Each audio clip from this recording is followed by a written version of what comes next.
tous et bienvenue dans le Lunch Play, ravi de vous retrouver en ce vendredi 22 avril, il est 12h30, nous sommes en direct et je suis en compagnie de Lox qui a de nombreux problèmes avec son iPad.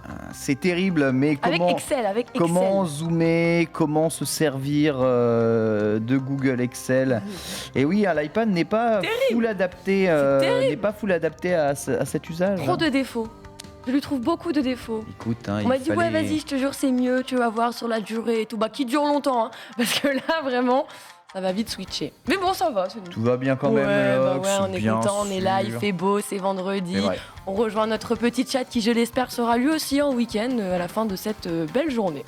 C'est vrai qu'ils sont peut-être déjà en week-end, j'en vois déjà de présents dans le chat depuis la rediffusion du récap d'hier. Avec nous, de retour sur le plateau, vous célébrez son arrivée évidemment dans le chat car vous l'aimez tous d'amour comme nous. C'est Chrono, il est là avec nous. Bonjour Chrono. Bonjour Ken. Comment bonjour tu peux Lox. être autant aimé? Bonjour le chat, je sais pas, pourtant je suis un vrai enfoiré, donc je comprends pas. Je te connais depuis longtemps et je peux confirmer Merci. Non, tu es une personne adorable. J'essaye de faire pour les autres ce que j'aimerais qu'on fasse pour moi au quotidien. C'est-à-dire que qu'il s'agisse du président de la République en face de moi ou d'un SDF, je vais m'adresser à la personne de la même façon, avec le même respect, parce que ce sont tous les deux des hommes. Une carrière politique en devenir peut-être, ce petit Chrono, il y a peut-être des choses à faire avec nous. Et là, depuis le début de l'émission, Foster est ici. Comment ça va, Foster? Écoute, c'était un plaisir de discuter avec vous en off, un peu. Un véritable bonheur. Non, désolé, je suis un peu en retard, vous le voyez. Mais c'est pour le mieux, c'est pour vous. Désolé, quelqu'un venait pour faire les travaux, grosso modo. Et manque de bol, c'était par rapport à l'eau. Donc j'aurais pu le laisser à mon coloc. Mais c'était ça, vous sentiez mon odeur corporelle de mangeur de cartes graphiques. Ah ouais. En pleine chaleur, c'est pas ouf. Je me suis dit, bon, vas-y, je prends 5 minutes de retard, mais au moins, je vous pue pas dans les narines. Ça veut dire que les joueurs de Smash se lavent. C'est la forme évoluée. J'ai passé du temps, on arrivait à passer ce cap, mais ouais, au bout d'un moment... Je rigole bien entendu, c'est un plaisir, installe-toi tranquillement, parce qu'évidemment, si tu cours et que tu en sueur, ceci n'aura servi plus à rien. Ça n'a pas aidé, malheureusement. Et ce sera terrible. Au menu du Lunch Play aujourd'hui, formidable revue de presse, on va parler des annonces Call of Duty Warzone et Call of Duty Vanguard, puisque la saison 3 est annoncée, et alors là, ils partent loin. Ils partent loin chez Call of. On va voir si c'est vraiment la direction, en tout cas, à prendre, vu la popularité de Warzone actuellement. On en discutera évidemment tous ensemble ici. Puis on discutera un peu de Netflix qui, pour la première fois de son histoire, commence à perdre des abonnés. Fini la croissance de Netflix. Tous les voyants sont au rouge. Ça chute, ça baisse. Des productions sont de plus en plus annulées. Et voilà, on ne sait pas trop où Netflix va réussir à barrer pour sortir du carcan de il faut toujours faire plus de profit, toujours avoir plus d'abonnés.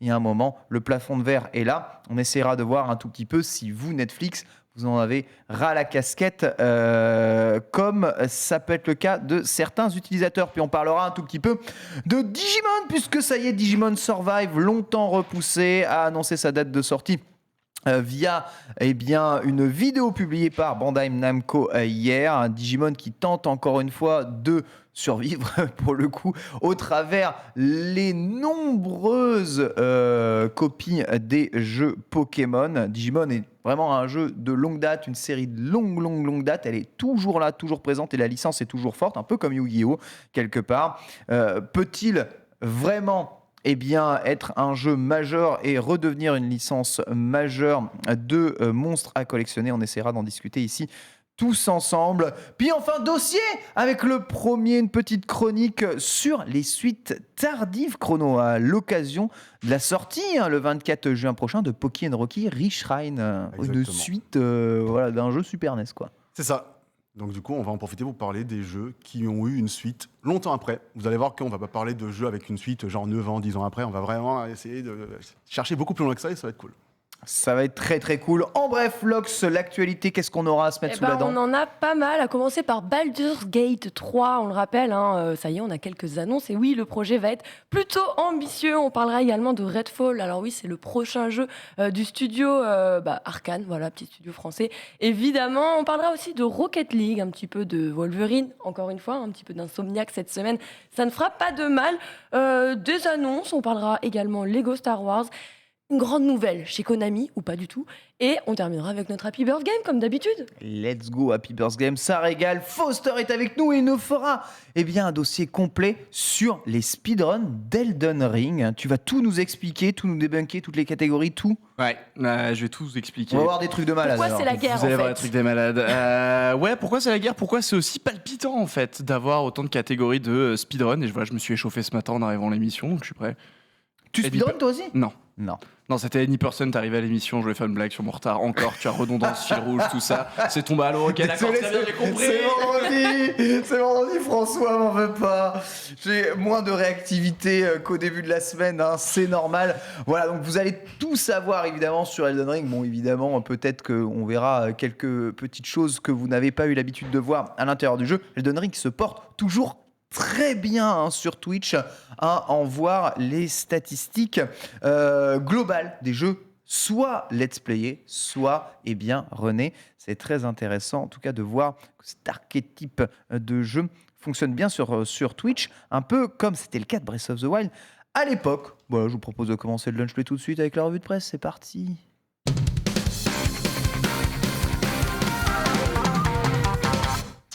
Et on va commencer par parler de Call of Duty, Warzone et Vanguard, puisque Activision a communiqué enfin, après avoir teasé précédemment sa nouvelle saison, sa saison 3. Elles ont communiqué sur ce qu'il allait être au milieu de cette saison. Et évidemment, les aficionados ont déjà senti le coup venir, puisqu'ils avaient laissé entendre un son très caractéristique de Godzilla avant de faire l'annonce générale. Le trailer, vous le voyez justement juste ici. Ce sera bien en effet les kaiju qui seront à l'honneur dans ce prochaine mise à jour de Call of Duty. On ira sur la map de Caldera, où sera le théâtre d'affrontement entre les joueurs évidemment Warzone et King Kong, mon gars, King Kong au milieu de la map, gêné visiblement par un petit lézard. Rival de toujours. Voilà, rival de toujours. Le Godzilla. Qui arrive au rivage pour ce versus Godzilla. Ceci n'est pas une blague, évidemment, en partenariat avec le film Godzilla versus Kong, que vous avez peut-être vu, sorti il y avait, je crois, juste avant le Covid ou après la reprise du Covid. Et Call of Duty va s'articuler autour de ça. Nom de l'extension pour cette saison monstrueuse. Comment ils ont appelé ça comme extension? Opération Monarque.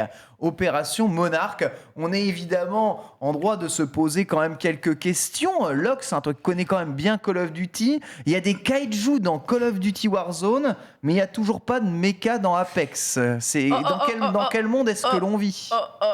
On va peut-être accueillir bientôt une nouvelle saison pour Apex, qui sait, mais bon, je m'attendrais pas à avoir un Godzilla sur la map. Nous, on s'est contenté des Léviathans qui étaient déjà présents. Et là, ouais, j'avoue, c'est assez surprenant. Comment ça va marcher leur truc là? C'est quoi? Tout devient Warzone, ça devient un PVE gigantesque versus le Godzilla, ou t'as juste une énorme menace sur la map qui peut te buter? C'est quoi leur délire? Ce que je me demande, c'est comment est-ce qu'on va terminer Warzone? On le rappelle, on veut des suites, on veut des Warzone 2, on veut des Call of Duty 2 justement aussi pour le mobile. Donc je me dis, est-ce qu'on est en train de se diriger progressivement justement avec un scénario qui entamerait une fin? Aucune idée. Pour le coup, j'avoue que c'est assez flou. Je ne m'attendais pas à cette nouvelle, même s'il y avait quand même eu des leaks, donc on s'y attendait, on était un petit peu au courant. Dès le premier teasing, ça a été la confirmation au niveau des leaks. Et là, pour le coup, oui, c'est assez surprenant. Et je pense qu'on est potentiellement en train de se diriger vers une fin de scénario, à voir si justement Warzone restera toujours en place lorsqu'on aura cette suite. C'était déjà le cas avec la nouvelle map Pacifico, donc Pacifique d'ailleurs, je crois. Mais voilà, donc à voir. Donc des armes top secrètes aussi dans Vanguard et Warzone dès le 27 avril, et cette grosse mise à jour au mois de mai pour justement l'arrivée de King Kong et Godzilla. Là, on est en plein dans la collab, on est d'accord, hein, c'est la full collab. En plus, c'est le design du Godzilla et du Kong du film qui sont mis en avant dans un trailer de Call of Duty. C'est pas une blague, hein. Beaucoup de personnes demandent si c'est vraiment une blague. C'est pas une blague, c'est vraiment ce que Activision a annoncé. Chrono, c'est quoi le projet exactement ? Alors, concernant le fait d'avoir... alors, déjà, moi, j'ai pensé directement à Rampage quand j'ai vu il manque plus qu'un gros loup bleu, et puis on est bon. Mais bon, là, c'est clairement une collaboration avec Godzilla versus Kong. Cela étant dit, si mes souvenirs sont bons, alors moi j'ai adoré Warzone, pendant très longtemps j'ai beaucoup joué, et j'ai même beaucoup investi dedans, d'ailleurs j'ai arrêté d'y jouer. T'as investi ? J'ai arrêté d'y jouer, même au-delà du Battle Pass, j'ai investi dedans, ouais. Et j'ai arrêté d'y jouer à cause d'un investissement sur lequel je me suis pas retrouvé, c'est-à-dire que j'ai acheté une tenue violette qui s'appelle la tenue de l'araignée, je sais pas trop quoi, et elle avait un bug de fluide, de vêtements. Oui. Et en fait, j'ai même envoyé un mail à des gens que je connais chez Activision pour leur dire, écoutez, voilà une vidéo, machin, et en fait, ça n'a jamais été corrigé. Au bout de 6 mois, j'ai dit, bon, je touche plus au jeu parce que j'en ai marre. Cela étant dit, concernant le fait de voir un futur concret, genre Warzone 2 ou ce genre de choses, je sais pas, je vous avoue que je sais pas à quel point ça a été annoncé ou pas. Par contre, je me rappelle que quand est sorti, donc il me semble Vanguard, on a eu, comment dirais-je, des assets de Vanguard comme d'habitude dans Warzone. Et surtout, on a eu des évolutions au niveau du moteur avec des évolutions et même parfois, malheureusement aussi, des régressions. Donc, je les vois mal concrètement dire « Ok, on va Warzone, c'est fini, on sort Warzone 2 ». À mon avis, ils vont continuer dans ce qu'ils font déjà très bien, c'est-à-dire du service avec des évolutions et des rajouts, avec des choses. On avait vu, par exemple, dans Warzone, qu'ils avaient rajouté le DLSS qui était dans le moteur de Vanguard et qui n'était pas dans le moteur, par exemple, de Call of Duty Modern Warfare 2019, Ils ont vraiment besoin de faire pas Vanguard, avant ça. Pardon, ils ont besoin vraiment de faire un 2 là, parce que je comprends le Call of Duty un peu tous les ans, c'est aussi un peu la mode, même si visiblement ils vont revenir un peu là-dessus à Activision, mais Warzone, c'est un peu récent, c'est quand même récent Warzone. C'est 2019, enfin c'est même peut-être même 2020, parce que c'est sorti... 2-3 ans Warzone. Ouais. Non, moi je pense que c'est pas nécessaire. Je pense qu'il leur faut un petit coup de boost pour pouvoir rassurer certaines fans qui étaient peut-être parties, hein, moi notamment. Par exemple, je suis parti quand Verdansk a disparu, hein, en fait, pour être tout à fait honnête avec vous. Donc la première map de Warzone, ces couleurs un peu délavées m'avaient un peu déplu, alors que je préférais le côté... Enfin, les couleurs un peu... c'est sépia. Sépia, merci. Totalement. Je préférais le délavé de la première version de Warzone. Mais oui, en fait, si tu veux, moi c'est un jeu que je continue de surveiller ou sur lequel je pourrais revenir d'un moment à l'autre pour peu qu'ils me disent « Écoute, on a fait un truc qui va dans ton sens. » Voilà, tout simplement. Est-ce que tu n'as pas l'impression que du coup le Warzone actuel va pas devenir un petit peu bac à sable, tu vois, l'endroit où on va multiplier un petit peu ce type de collaboration et potentiellement te proposer une formule différente avec Warzone 2. Hein, collaboration avec des titans, juste avant, on parlait déjà de trucs un peu gigantesques. En plus, là où ils étaient, je sais pas si c'est toujours le cas, parce que comme je vous l'ai dit, j'ai arrêté d'y jouer il y a un moment, mais là où ils étaient très bons, c'est que quand il y avait des collaborations ou même des modes spéciaux. Je me rappelle de mode zombie qui était arrivé dans Warzone à l'époque. C'était des modes qui étaient dédiés.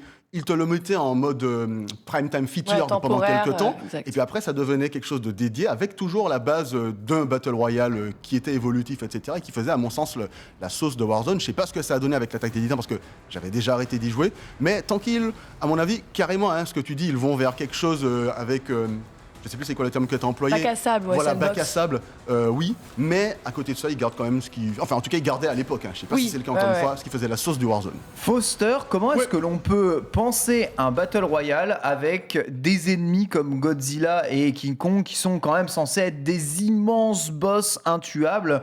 On se souvient tous de la scène là de comment c'est quoi le film de Steven Spielberg où ils sont dans l'Oasis, comment ça s'appelle, Ready Player One. Je sais pas si t'as vu Ready Player One, mais tu sais dans la scène de la voiture, il y a Godzilla qui arrive à un moment et c'est le mob, il est invincible, il est juste là pour te crusher, te faire finir ta game. Comment on intègre un King Kong à un Battle Royale ? En fait, je pense qu'il y a 3 points qui sont très intéressants dans l'arrivée de King Kong et Godzilla. La première, c'est qu'en effet, peut-être qu'on se cherche un peu au niveau du Battle Royale, ou en tout cas, on essaie de faire évoluer. On a l'habitude le Battle Royale se termine quand la zone est fermée, se termine, enfin, tu sais, genre elle se rétrécit. Au bout d'un moment, ça ajoute du coup cette condition de défaite. Est-ce que justement, on va pas chercher autre chose avec cette espèce d'Armageddon, quoi, qui est King Kong et ou Godzilla ? Est-ce que va y avoir cette espèce de jeu de cache-cache ? Donc, je pense qu'on cherche un peu à faire avancer le genre, à ne pas à bousculer un peu les codes, pas que mécaniquement. On a déjà Fortnite pour ça, de toute façon, qui tous les 6 mois sortent une nouvelle saison qui chamboule un peu tout. Donc, je pense qu'on cherche peut-être du coup des nouveaux systèmes de défaite. Donc, de ce point-là, je trouve ça assez intéressant. Le deuxième point, c'est que mine de rien, plus c'est gros, plus c'est plaisant à tuer, quoi. Et en vrai, avoir un Godzilla ou un King Kong géant, c'est quand même méga plaisant à faire tomber. Est-ce que ça devient pas du coup un objectif secondaire ? Est-ce qu'on rentre pas un peu à la sauce des... je vais citer le MOBA classique League of Legends, où on a cette espèce de grand ennemi qui au final juste est relou, sauf que quand tu le tues, ça te donne une espèce de buff gigantesque. Est-ce qu'il n'y a pas quelque chose comme ça ? Genre, tu sais, tu tombes Godzilla et finalement, comme un bûcher, tu fais tomber l'arbre sur tes ennemis, tu vois, un gros timber et t'as un Godzilla... Bref... Il y a peut-être quelque chose de ce côté-là creusé. De toute façon, plus d'infos le 11 mai. Alors, et oui. Ouais, je t'en prie, termine. Et juste le dernier point que je trouve intéressant, qui en dehors des mécaniques, c'est une licence que Fortnite n'aura pas. Alors, petit mot du chat, un Bellet qui nous dit la base de Warzone n'est pas très solide selon lui. Ils ont fait Warzone pas forcément en pensant qu'ils allaient avoir le succès escompté. D'ailleurs, beaucoup de personnes pensaient, se demandaient si Warzone c'était pas un jeu mort. Warzone c'est pas mort du tout, hein, les gars. Non. Warzone c'est méga en vie, ça marche vraiment très très bien aujourd'hui. Malheureusement, heureusement, voilà. Donc le succès est là. Ils font des matchs évidemment pour répondre un peu à tout ça. Mais comme la base n'est pas solide, l'idée de repartir à zéro pour faire un 2 justifierait du coup Warzone de Chrono. Alors je suis d'accord dans l'idée, clairement. En fait, je me suis mal exprimé tout à l'heure quand je disais que je pense pas qu'ils allaient faire un Warzone 2. En fait, si vous voulez, ce que je pense concrètement, c'est que ils vont faire à la Fortnite, ils vont faire un Warzone genre chapitre 2 ou quelque chose comme ça, où ça va être transparent pour les joueurs, c'est-à-dire que ça sera sur une nouvelle base installée. Fortnite, ils sont passés à l'UE5, on l'a même pas vu à quel moment, très honnêtement. C'est vrai. Donc franchement, en fait, tu peux changer le moteur. Spécialiste là-dessus. Mais bien sûr, tu peux changer le moteur, tu peux recommencer en faisant un Warzone 2 dans les faits, mais en l'appelant Warzone, en fait, chapitre 2, épisode 2, volume 2, tome 2, tout ce que tu veux avec un 2 derrière, ou même pas, tu peux l'appeler juste Warzone. Et pour revenir sur un truc, Foster m'y a fait penser, c'est quand tu parlais d'affrontements avec de gros monstres, comment on fait, pourquoi, machin. Alors moi, il y a un jeu qui me vient en tête, et qui va peut-être venir en tête à certaines personnes qui l'ont essayé.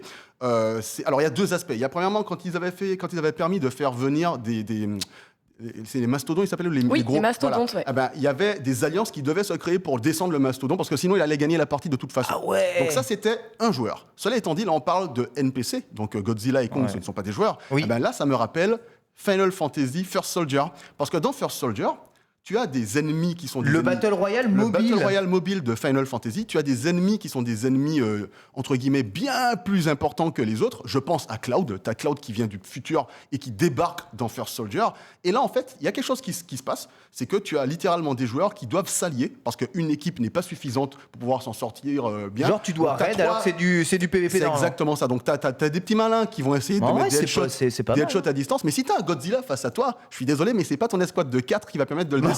Donc vous allez devoir vous mettre à 25, 30 dessus, et puis après vous allez vous remettre sur la gueule, sachant qu'il y aura des malins qui vont prendre leur sniper et qui vont tirer dans la tête de ceux qui se battent. Et ça va être, à mon sens, en tout cas, c'était le cas dans First Soldier, et ça va être le jeu aussi là, parce que tu avais des invocations, mais là c'était par des joueurs, tu avais Cloud qui débarquait, et tu avais des monstres épiques qui débarquaient, avec parfois même des missions, on voit pas, à droite là, il y a marqué combattre, je sais pas quoi, un vieux hérisson de merde. Un vieux hérisson de merde, mais tu avais des trucs qui apparaissaient, ça apparaissait pour tout le monde, genre attention, il y a Cloud qui arrive, ça va être chaud, allez-y, et là effectivement, il te dégommait. T'as joué à First Soldier, on parlait dans le chat, dans PUBG, il y avait un poulet géant aussi que tout le monde devait affronter. On va vous poser justement la question, vous, au niveau des Battle Royale. Quel est votre Battle Royale préféré actuellement entre Warzone, Fortnite, Apex et PUBG? Sachant que je sais, il y a d'autres Battle Royale dans le tas. Mais bon, on va dire que ça, c'est les 4 plus gros Battle Royale ici. Sondage dans le chat, évidemment, n'hésitez pas à nous répondre. Si Battle Royale, vous en avez rien à foutre, ne répondez pas, ça n'est absolument pas grave.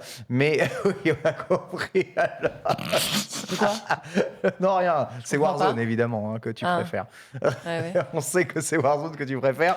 Juste, est-ce que ce genre de collaboration, pour vous aujourd'hui, c'est indispensable pour faire vivre un jeu free-to-play comme celui-là? Fortnite est rendu maître en la matière, et aujourd'hui les communiqués de presse, c'est juste bonjour, il y a Dwayne Johnson dans Fortnite. Tu vois, on parle limite plus vraiment du jeu depuis qu'ils ont ajouté le mode sans construction.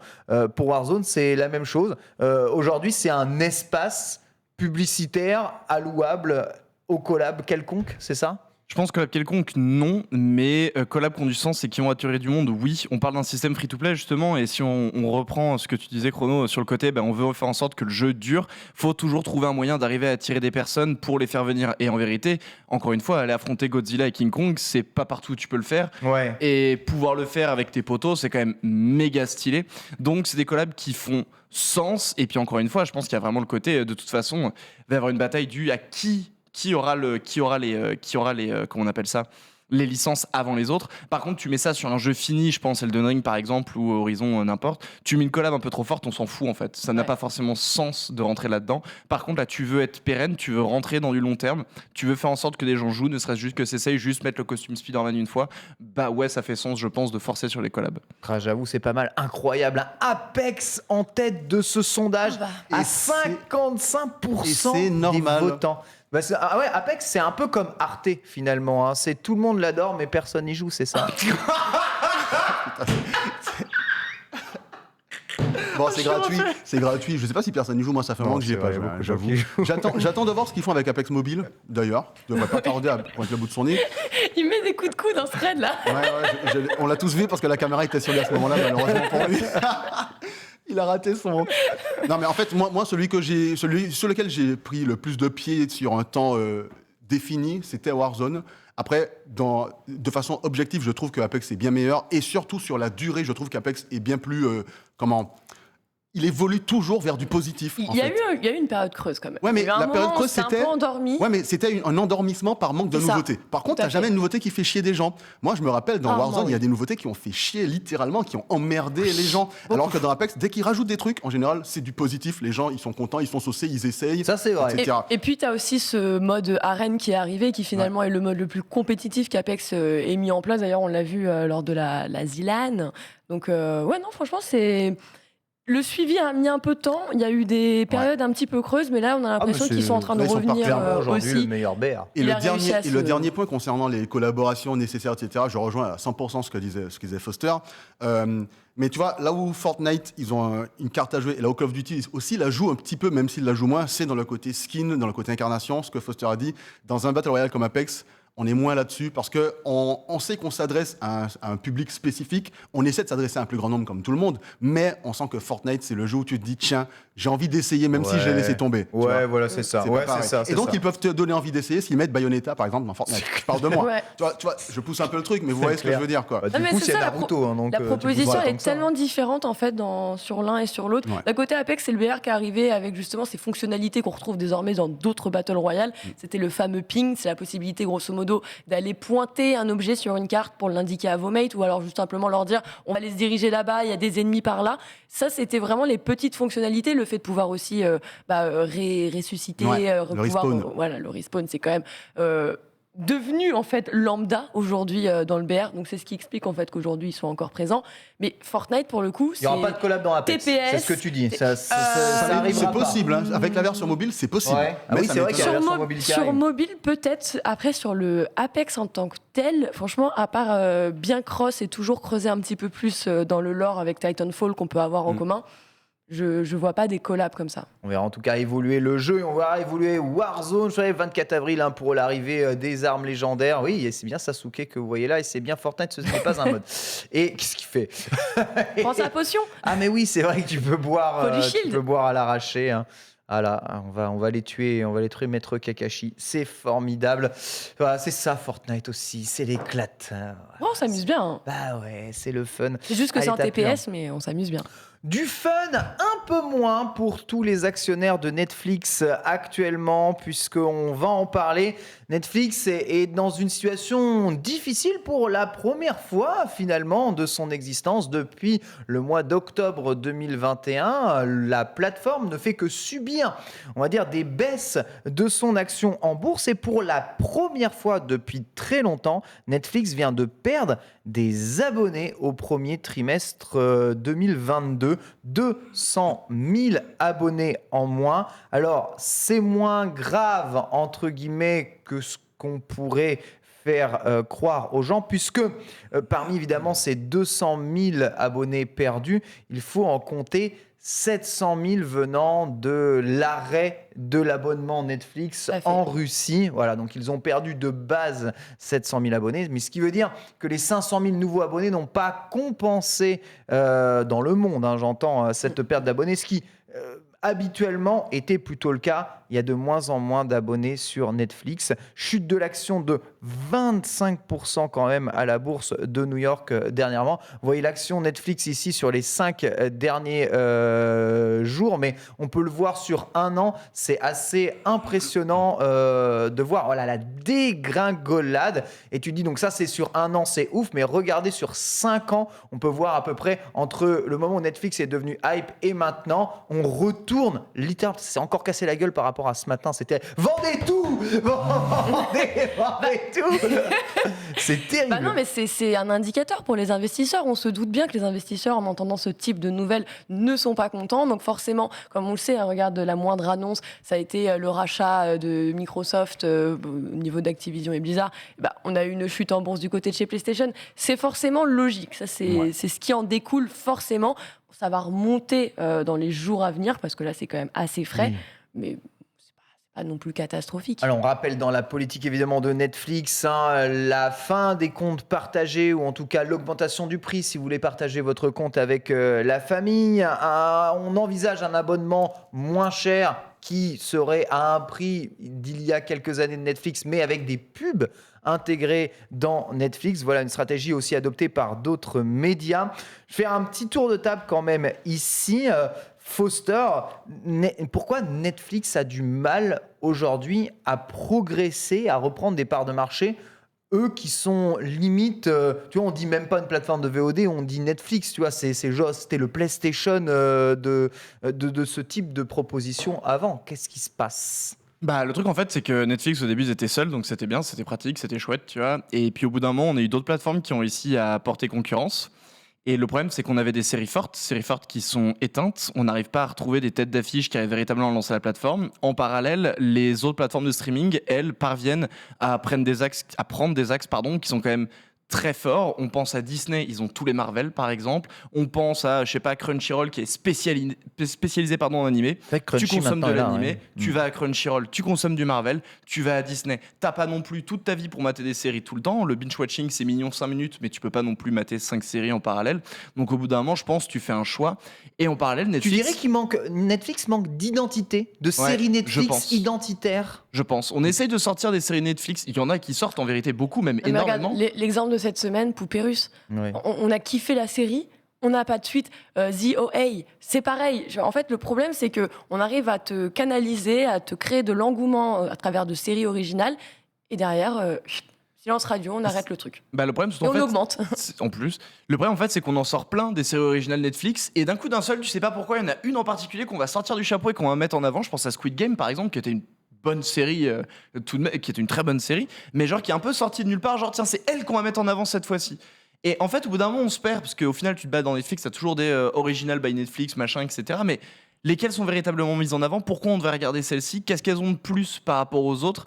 Et au final, moi, je sais pas pour vous, mais en ce moment, je regarde très peu de séries et j'attends juste quelques séries très clés et encore que j'avais pu commencer sur Netflix et que j'attends, mais aller en consommer de nouvelles, c'est pas ce qui me... Je partagerai pas mon compte à l'ensemble de ma famille. Je pense que Netflix, je prendrai des mois à la carte pour regarder juste ce que j'ai envie de regarder de temps en temps. Parce que très clairement, Disney+ aujourd'hui tourne largement plus chez moi que Netflix, et même YouTube tourne plus chez moi que Netflix. Sondage pour savoir si vous avez vous-même un compte Netflix, alors soit partagé avec votre famille, vous partagez, ou vous avez un compte que l'on vous partage, soit un compte Netflix pour vous, soit pas de compte. Pour le moment, 33% du chat n'a pas de compte, ce qui veut dire qu'il y a quand même 70% des gens qui ont un compte ou un accès Netflix. À ton avis, toi, bon déjà, est-ce que tu as un compte Netflix? Je pense que tu as un compte Netflix ici, mais qu'est-ce qui explique ce recul de Netflix en termes de part de marché?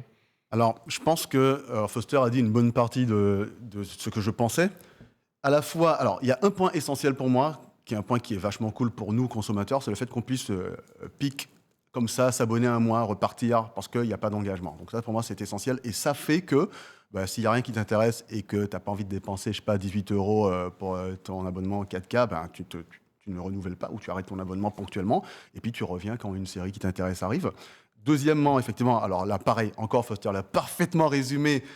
Tu as un tout petit peu de tout chez Netflix, un petit peu de Marvel, il n'en reste pas beaucoup, mais il y en a un petit peu. Ouais, c'est un petit peu de manga, enfin il y a beaucoup de mangas, mais bon, tu vois ce que d'animé. Ouais, mais il y en a un peu. Quand même, il y a pas mal, hein, mais quand même ailleurs, si tu vas pour ça, tu as des offres qui sont plus pléthoriques.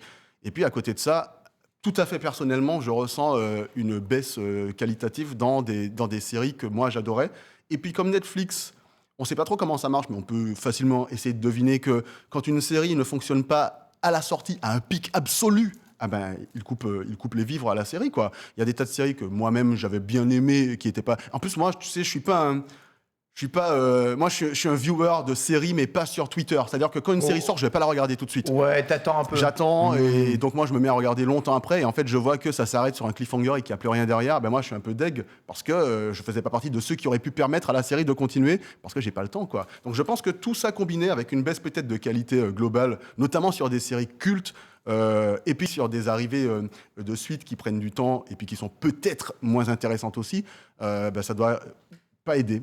En fait, honnêtement, si j'étais pas un flemmard et que j'allais pas sur mon téléphone pour juste mettre annuler l'abonnement, je serais peut-être déjà désabonné. Ah ouais, carrément. Je suis juste un flemmard, en fait. J'avoue, c'est vrai que certains se semblent un peu trappés. Statistique intéressante, 54% du chat possède un abonnement Netflix par partage. Et on sent à quel point le partage à la fois de code pour accéder à Netflix, ce que tu peux faire, ou le partage d'écran des comptes famille, est ce qui est en priorité choisi et favorisé par les utilisateurs de Netflix.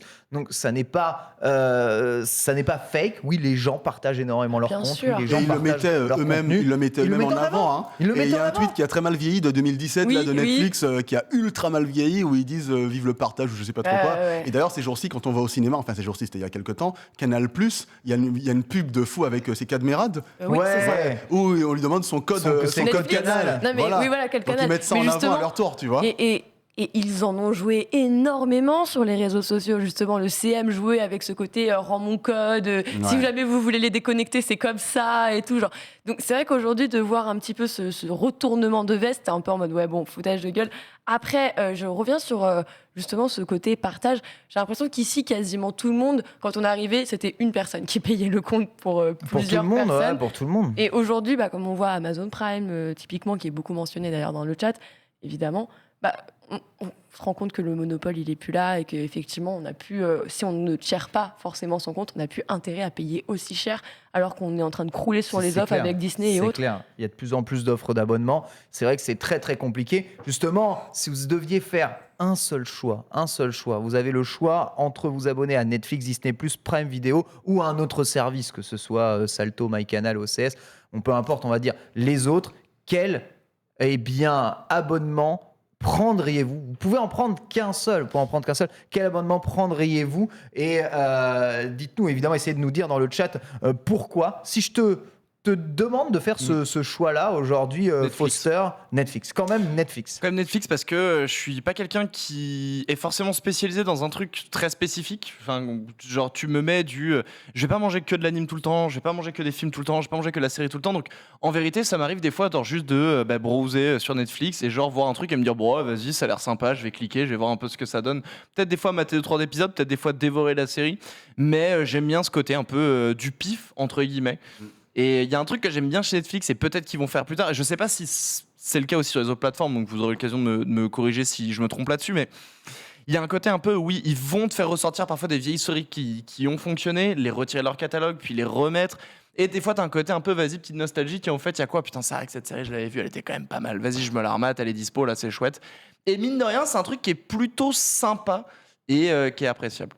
Ouais, j'avoue. Et là, Netflix est encore en train de gagner sur si vous devez choisir qu'un abonnement. Logique. Ce qui veut dire quand même, toi tu dis logique.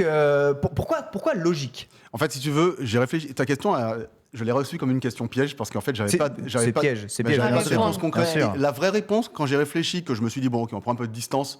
La vraie réponse, c'était Netflix qui me tombait dessus par défaut. Cela étant dit, il y a des choses que j'adore chez Prime, notamment leur X-Ray qui permet de voir les acteurs, les morceaux de musique, etc. Ah ouais, j'avoue. Puis le petit contenu, c'est pas fou. L'interface de Prime, c'est à chier. L'interface, elle est à chier. Ouais. Disney, c'est bien, mais il y a des tas de films que j'avais déjà vus dans ma jeunesse. Je pense au Die Hard, en fait, des tas de trucs qui sont vachement cool, mais j'ai une bonne mémoire, donc en général, je revois pas les films. Donc en fait, ce serait Netflix. Voilà. Ouais, ce serait Netflix. Pour compléter la réponse, je pense que ça serait Netflix. Mais pour certains contenus vraiment très spécifiques, alors je prendrais peut-être un mois d'abonnement pour une autre plateforme, mais que j'annulerais derrière. pour compléter, je pense que j'irais ça. Le truc aujourd'hui, c'est qu'avec Prime Video, on a souvent Prime Video, mais pas parce qu'on désire s'abonner à Prime Video. C'est parce qu'on désire s'abonner à Amazon Prime et ça tombe un peu avec. Et ça, c'est un truc qui est tellement puissant. Et tu vois, je sens que les gens ont ressenti la question aussi, peut-être en répondant au sondage. Ah ouais, mais si j'arrête mon abonnement Prime, ça veut dire que j'arrête mon abonnement Amazon Prime aussi. Et ça, cet abonnement Amazon Prime, je ne peux pas ne pas l'arrêter. Voilà pourquoi. Est-ce que Prime Video probablement est aussi si haut. Mais on voit quand même, Lox, le taux de rétention des gens vers Netflix. Certes, ils ont du mal à gagner des nouveaux abonnements, mais si un jour, il faut faire un choix, c'est encore Netflix dans la tête des gens qui sera choisi, tu vois. Ça restera. Parce qu'ils ont aussi une place historique, mine de rien. On a vécu toute cette grande période du streaming avec Mega Upload, RIP, et justement, aujourd'hui, c'est la plateforme. On retournera jamais là-dedans. Non, je pense pas. Non. Il y a eu une tentative d'un truc qui aurait pu marcher qui s'appelait Popcorn Time à l'époque parce que ça ressemblait à Netflix. Mais le truc, c'est qu'on aime la facilité et qu'aller télécharger un truc en se demandant si on prend le bon truc, etc. Sauf pour les bandes organisées, là, des cinéphiles qui se font passer tous les films qui tournent. Après, jusqu'où monte l'abonnement quand même, mine de rien. Parce que si c'est pour être solo, est-ce qu'à un moment, ça va craquer ? Alors, par exemple, on réévoque justement ce cas avec les publicités. J'ai vu passer un commentaire très intéressant qui disait « Ouais, mais par exemple, regardez, Amazon fait entre autres une sorte de publicité parce que avant de lancer un épisode d'une série, on a le teasing en fait d'une autre série Amazon Prime. Donc déjà c'est de la pub interne. Et tu as la possibilité de passer, de skip. Ouais. Donc en vrai, sous cette forme-là, ça va. Après, à voir justement comment Netflix compte agrémenter, parce que tu peux te douter que même à 15-16 €, payer pour en plus avoir des pubs que tu ne peux pas skipper pour avoir tes programmes, évidemment, il y a un moment où la question se pose de est-ce que je fais pas une petite économie ? Et puis dès que j'ai un peu de temps libre, chill, et que j'ai envie de binge-watcher des séries, je me mets à fond pendant un mois, comme certains le font avec les offres PlayStation Now, entre autres. Donc on risque d'arriver vers cette uniformisation un peu des offres et à voir comment ça va se maintenir, mais pas trop cher s'il vous plaît quand même. Vas-y, j'ai envie de poser une dernière question et vous allez me dire ce que ça m'intéresse. Les gens sont très engagés justement. Ça nous concerne tous. Je prends 2 abonnements au prix équivalent à peu près, d'accord ? Vous avez le choix entre un abonnement, donc Netflix forfait standard, donc le fameux format standard Netflix qui est aux alentours de 12,90 aujourd'hui, qui passera très probablement à 13,50 aujourd'hui. Et qui est que en HD du coup. Et qui est que en HD. Je le vois venir. Et un Game Pass Ultimate. Je le savais. Je savais qu'elle allait dire ça. Voilà, vous avez 12 € à dépenser par mois. Est-ce que vous prenez un abonnement Netflix ou est-ce que vous prenez un abonnement Game Pass Ultimate, dites-nous évidemment, ça serait quoi il est déjà à 13,90. Putain, c'est cher Netflix. Qu'est-ce que tu prendrais toi, Chrono ? Moi, clairement, le Game Pass. Je suis un gamer, les séries, c'est à côté. Le jeu vidéo, c'est mon passe-temps numéro 1. Donc quand j'ai du temps à passer, je joue à des jeux vidéo. Et après, je regarde des séries. Et avant ça, je vais au cinéma. Ah ouais, j'avoue, c'est vrai que cinéma, quitte à choisir ici... c'est la même chose. Ah, tu choisis quand même le Game Pass ? Ah, mais 100%. D'accord, ok. 100%. Je suis étonné, je pensais que tu aurais répondu Netflix quand même. Non, en vérité, je mate peu de séries, des fois en me couchant en épisode, mais au final, que je me mate un épisode d'une série ou un speedrun d'autre chose, tu vois, c'est pareil au même. Non, moi je consomme plus de jeux vidéo que de séries, largement plus. Lox ? Moi je suis comme le chat, on mange des cartes graphiques ici, donc vraiment... Bande de nerds, Prime Video, toi, Game Pass. Quoi, toi hein ? Évidemment. Pourquoi vous me posez la question ? Franchement, est-ce que j'ai vraiment besoin de répondre ? Toi aussi, tu manges des cartes graphiques ? Non, je mange pas de cartes graphiques, mais oui, c'est vrai que si tu compares... Ah oui, c'est vrai, parce que tu joues sur Switch. Tu compares les 2 offres, tu te dis qu'en termes de rentabilité, temps investi, prix, le Game Pass est meilleur. J'irai pas sur ce terrain-là, par contre. Ah ouais ? J'irai pas sur ce terrain-là. Tu penses que tu as plus de contenu intéressant et de temps de divertissement pour le prix sur Netflix que sur le Game Pass ? Je pense que quoi qu'il arrive, tu n'auras pas le temps de faire tous les divertissements sur une plateforme et sur l'autre. Oui, ça c'est sûr. Ça c'est sûr et certain. Je pense que c'est pas trop pertinent de comparer les deux. Si je peux me permettre. Très bien. Par contre, si j'ai le choix entre Netflix et le Nintendo Switch Online, je choisis Netflix. Je vous le dis tout de suite. Je pense que presque tout le monde. Franchement, je peux tant pis le rétro gaming, tant pis le online. Je choisis Netflix quand même. Voilà, merci beaucoup. Et voilà, on espère. Je vois, il y a une petite réaction d'Elon Musk pour terminer peut-être ce sujet. En fait, je vous ai rajouté ça, mais c'était tout à l'heure parce que ça collait au sujet par rapport à la perte. Ah, c'est pour ça que les gens spammaient ça dans le chat. Ouais, on l'a vu passer sur Twitter, ça a fait rire tout le monde parce que justement ils expliquent leur perte d'abonnés pour la première fois en plus de 10 ans. Et lui carrément le troll est gigantesque quand même. C'est regardable, vraiment. Ouais. Bon, c'est sa spécialité. Hein. C'est voilà, Melon Tusk, tout à fait. Melon Tusk, toujours.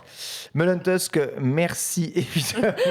Spécialiste en wokisme, Elon Musk, bien entendu. On va parler un tout petit peu de Digimon Survive, puisque hier, le directeur du jeu a annoncé que le jeu allait finalement sortir le 29 juillet prochain. Alors on rappelle qu'est-ce que Digimon Survive, c'est le nouveau jeu reprenant la licence mythique des années 90 Digimon, qui est un tactique RPG au tour par tour dans lequel vous allez pouvoir composer vos équipes de Digimon et vous affronter sur des tableaux tactique et stratégique, tout ceci entrecoupé évidemment d'une histoire avec des cinématiques en animé et des phases de gameplay d'exploration en full 3D temps réel. Voici un peu le nouveau design en tout cas des personnages principaux de Digimon si vous avez pu suivre la dernière série Digimon justement en cours. Et voilà, c'est un jeu qui a été repoussé pendant très longtemps. Force est de constater, il y a quelques images du jeu un peu après que le jeu est plutôt réussi graphiquement. Il sort sur quasiment toutes les plateformes. Le message a été très solennel de la part du producteur du jeu. Mais voilà, on va quand même dire la vérité. Digimon, ça n'a malheureusement peut-être plus autant l'écrin que ça pouvait avoir à l'époque. Et c'est une licence qui pourtant était directement opposée, tu vois, à Pokémon dès sa sortie et qui n'a pas su tenir le coup face à cette dernière. Là où je trouve des licences comme Yu-Gi-Oh! Ont bien réussi sur le devant, à survivre à ce phénomène de tendance. Alors, moi j'ai l'impression que Digimon, il est mort pour nous, mais pas pour les petits. Tu penses que Digimon est encore vivant? Je te le confirme que dans les cours d'école, Digimon, c'est encore présent et depuis très longtemps. Alors en province, excusez-moi, peut-être que nos enfants parisiens, eux, ne voient que par Pokémon. Mais moi, je sais que là, par exemple, j'ai un neveu qui adore Pokémon et qui kiffe de fou Digimon et Yokai. Genre les trois je sais là, que ça avait fait son petit ça coin, a explosé. Pareil, c'était dans la cour de récré, il y avait les Digimon, les Yokai et les Pokémon. Ça ne bouge pas trop pour le moment. Donc j'ai peut-être l'impression que c'est mort pour cette génération-ci, mais les petites générations derrière, ce qui va finalement être un petit peu niche, ça peut marcher, sachant que le jeu il est pas moche. Alors, tout par rapport à Arceus. Non, c'est vrai, le jeu n'est plutôt pas moche. Il y a même des petits designs qui font penser parfois à Persona et certaines mises en scène qui font penser à Persona 5. Donc, on sent que l'inspiration est quand même là. Chrono, on va voir quelques éléments de gameplay. C'est là où moi j'ai un peu de mal avec la cible que pointe Lox. Si tu veux, tu fais un jeu avec un design qui ressemble plus à du Persona qu'à du Pokémon. J'exagère un peu volontairement. Tu fais un jeu tactique RPG, tu t'adresses pas au gamin de 12 ans. C'est clair. Tu vois ce que je veux dire? Le gamin de 12 ans, il va pas vers un tactique RPG. Le gamin de 30 ans, il va vers un tactique RPG. Le gamin de 12 ans, il y va pas. En fait, si tu veux, moi, j'ai pas, mes filles sont pas assez grandes pour être dans la cour d'école à parler Pokémon, etc. Par contre, mes neveux, c'est vrai que par défaut, ils me parlent Pokémon, Beyblade et puis Yokai Watch. Beyblade, j'avoue, Beyblade, c'est vrai. Beyblade aussi, ouais. Par défaut, tu vois, je les entends pas parler de Digimon. Et en fait, j'ai cette impression que là où je trouve qu'il a moins réussi à avancer dans le temps, c'est qu'en fait, aujourd'hui, Pokémon, aujourd'hui Yu-Gi-Oh! Tu as dit les deux univers auxquels je pensais, on en entend parler encore suffisamment régulièrement pour que ça puisse germer, mais garder entre guillemets la graine dans notre tête et qu'on y pense de façon inconsciente un moment ou l'autre. Digimon, c'est un peu moins le cas parce qu'ils étaient peut-être un peu plus absents. Je sais même pas c'est quoi leurs derniers jeux qui sont sortis, par exemple. Peut-être que j'aurais dû regarder pour ma chronique sur les suites tardives, j'en sais rien. Mais en tout cas, pour être tout à fait honnête, moi, c'est une série que j'aimais beaucoup avec ce générique en français je vais pas vous la faire, mais bon. Que j'adorais. On était prêts, hein. J'allais la faire, hein, mais bon. Et en plus de ça, c'est vrai que moi, j'ai bien aimé, par exemple, à l'époque, Digimon World, même si je sais qu'il était buggé, parce que de toute façon, j'ai jamais fini, j'étais trop petit et faible en jeu vidéo pour pouvoir suffisamment avancer dedans. Mais c'est vrai que là, ce que j'en vois, moi, j'étais pas du tout au courant de ce Digimon Survive. Je suis curieux. Je suis plus curieux que pour n'imple quel jeu Pokémon sorti récemment. Ça a l'air de s'adresser à un public en effet plus adulte. Pourquoi Digimon n'a pas réussi à tenir le versus Pokémon? Parce que des jeux de merde, véritablement des jeux de merde. Et en fait, le truc, moi, le titre du jeu me fait méga rire parce que Digimon Survive, ouais, ça survit et ça survit vraiment difficilement, si tu veux. Metal Gear Survive, hein, on rappelle. Ouais, non, mais genre à 100%. Et en fait, moi, je me rappelle du premier jeu Digimon. En effet, on était gamins, on était fans de Digimon. Et ils te sortent un jeu PlayStation dégueulasse. Ton Digimon, tu le nourris, tu fais je sais pas trop quoi, il évolue en caca, littéralement, ça devient un caca jaune. Et tu sais pas quoi en faire et tu tournes en boucle toujours à finir là-dessus. Oh, c'était nul. Et en fait, ils ont pas réussi à se décrire, à se sortir d'une identité. Pourtant, Digimon, c'est une identité qui est forte. T'as ton petit monstre, il évolue, il redevient normal. Des fois, il va pas bien, il évolue de manière un peu chelou, mais il revient normal. Bref, il y a cette espèce d'état d'avancée, de recul qui peut être super intéressant. Le jeu et PlayStation. En fait, tous leurs jeux sont tous trop peut-être différents. Il n'y a pas un jeu Digimon justement qui se ressemble. Ça manque de cohérence. Ça, c'est pas con. Ça manque de cohérence. Et du coup, en fait, il y a peut-être ce lien qui malheureusement en fait n'a pas été fait au fur et à mesure de la licence. Et c'est vrai que du coup, ça s'est perdu. Après, dites-moi si les gens n'aiment pas le changement en fait. Hein. Les gens n'aiment peut-être pas le changement. Il faut perfectionner une recette qui marche. C'est ça le secret de Pokémon, tu penses? Après, je sais pas. Après, il y a un autre point aussi, je pense, c'est que initialement Pokémon c'est un jeu, initialement Digimon c'est un dessin animé. Oui. Et je pense qu'il y a quand même cette différence où l'adaptation a peut-être été mieux faite d'un côté que de l'autre. Après, il y avait une formule qui marchait pour les gamins et qui de fait fonctionne toujours pour les gamins. Je mettrais un peu plus de réserve quant au est-ce que le tactical ne va pas intéresser les gamins. Je pense que ça peut encore les intéresser. Mais par contre, c'est un autre point moi qui me dérange, c'est qu'en vérité, qu'est-ce qu'on a vu du jeu ?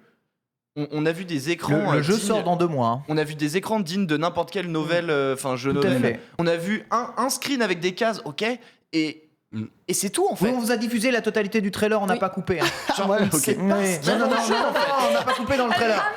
Non. C'est pour ça que je t'ai dit. Non, on n'a pas coupé. Ça c'est grave. Tu m'étonnes qu'ils survivent encore une fois. C'est que en plus de ça, ils savent pas faire un trailer. Enfin, je suis désolé, mais c'est qu'on ne sait pas ce que va avoir le jeu. Et le jeu, il a 4 ans de développement, donc je comprends qu'il ait du retard parce que il y a eu des problématiques, etc. Et c'est normal et tant mieux qu'ils aient pris le temps de le développer, mais on ne sait pas c'est quoi le jeu. Et ça, c'est le plus grave. Alors il y a des gens qui disent on sait pas qui du jeu ou l'animé est arrivé en premier avec Digimon. Tu voulais un peu réagir par rapport à ça, Chrono, et juste on va lancer un petit sondage dans le chat. Hein. Est-ce que vous pensez qu'une licence pourra détrôner un tout petit peu Pokémon à l'avenir? Oui ou non? On regardera un peu et on focusera un peu tous ces copies de Pokémon qui ont tous eu pour but de tuer le géant. Tu voulais réagir par rapport à Digimon peut-être? Alors en fait, tu vois, Foster... ultra pertinent. Ce que j'aime bien quand tu c'est qu'on est toujours d'accord. Et ça, c'est super cool. Ultra pertinent. Non, mais attends. Je vais plus jamais vous inviter ensemble. Moi, je veux des gens qui ne sont pas d'accord. Non, mais il a dit un truc en fait auquel j'ai pas du tout pensé. C'est que moi, j'ai joué à Digimon World et c'est tout. J'étais gamin, donc j'avais pas du tout le même sens critique. J'ai envie de dire, heureusement que mon sens critique a évolué. Mais surtout, en fait, je n'arrive pas à citer un autre jeu Digimon concrètement. C'est-à-dire que personnellement... non mais c'est vrai, c'est-à-dire que oui, je pourrais vous citer des jeux dont j'ai vu les noms marqués comme ça. Mais pas que t'as... Pokémon, je peux vous citer des tonnes de jeux auxquels j'ai joué, sur lesquels j'ai un souvenir, sur lesquels ça génère en moi de la chaleur, de la passion. Digimon, à part la nostalgie, parce qu'apparemment c'était vraiment de la merde, à part la nostalgie de Digimon World, je n'ai rien qui tu vois, spontanément... Magnifique. Ah oui, non, c'est vrai, il y avait celui-là. Ça, c'est le Digimon Smash Bros, là. Il y a un Digimon Smash Bros qui est sorti. Comment il s'appelait? Digimon Fire Emblem, ça? Non, moi c'est le Smash Bros que j'ai aimé en fait. Voilà. En fait, finalement, il y a un jeu que j'ai vraiment aimé. C'est une sorte de Digimon Smash Bros, un brawler, arena, machin, que j'avais vraiment aimé. Et pareil, j'étais gamin. Donc en fait, ça se trouve, j'ai aimé un jeu de merde, comme ça peut arriver très souvent. D'ailleurs, j'aime encore des jeux de merde et je l'assume. Mais je pense que tu vois, quand on regarde Pokémon, putain, un de ces postillons de la mort. Quand on regarde Pokémon, pardon. Même si c'est une formule qui reste la même depuis 25 ans quand on veut troller un peu, quand on regarde un petit peu les jeux tels qu'ils sont sortis, en tout cas chez nous, on a eu Pokémon Bleu-Rouge. Après Pokémon Bleu-Rouge, est-ce qu'on a eu le Gold Argent ou bien est-ce qu'on a eu entre les deux un Pokémon Stadium? Ouais, j'avoue. C'est vraie question. Ouais, j'avoue, je ne saurais pas vraiment me souvenir. Avant. Moi, donc en fait, ça veut dire que les gens sont un peu de mauvaise foi quand ils disent qu'on a littéralement le même jeu. Après, ils ont tenté entre deux, peut-être même Pokémon Snap, peut-être même entre deux, je sais plus. Enfin bref, donc pour moi, ils ont quand même changé parfois de formule et essayé autre chose. On l'a vu récemment. À voir les premiers jeux Digimon, c'était quasiment tous des tactiques un peu mini Fire Emblem pour enfants, justement. Donc justement, c'est ce que ils reviennent nos origines un peu. C'est ça, et puis on est en train de le lire parce qu'on parle beaucoup aussi dans le chat du fait que, alors ici certes c'est pas très populaire, on n'a pas des grands jeux qui auraient marqué des générations entières, mais au Japon c'est l'autre ambiance quoi. Et pour le coup ils disaient, finalement il y a eu des jeux, mais des jeux qui ne sont jamais sortis en Europe. Ouais, ça c'est vrai aussi. En fait, peut-être qu'on a eu il y a eu de très très très bons jeux qui sont passés à la trappe parce qu'on ne les a pas eu sur notre territoire. Le seul problème qu'on a aujourd'hui, c'est que de nos jours, malheureusement, c'est plus le Japon qui le Smash Bros, il est là. Non, c'est pas celui-là dont je parlais. Moi. C'est Rumble Arena du coup le. Ouais, mais moi c'était en 2D et c'était sur Game Boy ou Game Boy Advance. Ah oui. Mais bon, mais tu sais pas celui-là, donc. Ça ressemble à un jeu Medabot. Ça ressemble si je ne m'abuse. Alors, je confonds avec Medabot en fait. Non, je confonds avec Medabot. C'est pardon. Donc, le jeu de baston, je l'ai complètement sur PlayStation 1. Non, pardon, j'ai raconté que de la merde. Voilà. Il me semblait qu'il y avait un truc. C'est le jeu Medabot en fait. Pas que de la merde, pas que de la merde. Alors, des copies de Pokémon, il y en a des tas et en ce moment, c'est vraiment la déferlante absolue. Coromon, sorti récemment, qui déferle un tout petit peu sur les plateformes, qui a un sacré succès d'ailleurs, parce qu'il est plutôt un bon jeu Pokémon, Coromon, dans le respect de la licence. C'est pas l'idée est évidemment de reprendre un peu les codes, mais aussi de créer un jeu indépendant, vraiment intéressant à jouer, et un RPG aussi autour finalement du concept de capture de monstres. On peut voir ici quelques images justement de Coromon. On voit ces évolutions en 3 temps. On n'est pas sur des bébêtes qui sont spécialement mignonnes, mais on a les codes de Pokémon, les combats, c'est Pokémon. On anime en 2D façon sur DS. C'est chouette, t'as vu? Les designs sont pas pétés en plus. T'as l'impression que, c'est bien fait. Je trouve que c'est bien fait, moi, Coromon, pour le coup, en termes de jeu indé. On a évidemment Nexomon. Alors, Nexomon, c'est un peu différent puisque le jeu, c'est 2 versions, une première sur mobile, puis une autre version après ressortie sur un peu tous les supports. Nexomon, pour l'avoir fait, là, on a vraiment l'impression d'être dans la copie Wish un peu de Pokémon, avec un scénario vraiment ras des pâquerettes et un jeu qui semble être animé en Flash Sama, avec des combats, vous allez pouvoir le voir, qui sont très très très très très random, et des designs de Nexomon. On en pense qu'on en veut évidemment, mais j'ai fini le jeu quand même. Il y a une collaboration avec Square Enix ou quoi? Pourquoi il y a un chocobo là? Ouais, je sais pas. C'est pas. La dernière extension avec le Battle Pass. Ça fait un peu jeu Wish. Et le jeu qui devait tout détrôner. Alors là, attention, la totalité des youtubeurs ont fait des tonnes de vidéos là-dessus. Ouais, c'est le nouveau, il va tuer. C'est Temtem, évidemment. Alors là, pour vous prouver, regardez la page YouTube de Temtem. Quand tu tapes Temtem sur YouTube, les premières choses que tu vois, c'est Kameto qui fait des vidéos dessus. T'as les vidéos de Ponce, t'as directement derrière Antoine Daniel sur le jeu. Incroyable, Temtem, c'est formidable, va tuer Pokémon. Temtem. J'ai raté malheureusement. Mais qui entend encore parler de Temtem? Non, déjà je n'entends jamais parler, non. T'en as jamais entendu parler? Enfin si, j'en ai entendu parler à l'époque, mais j'en entends plus jamais parler. C'est mort en poule. Après, il avait ses défauts.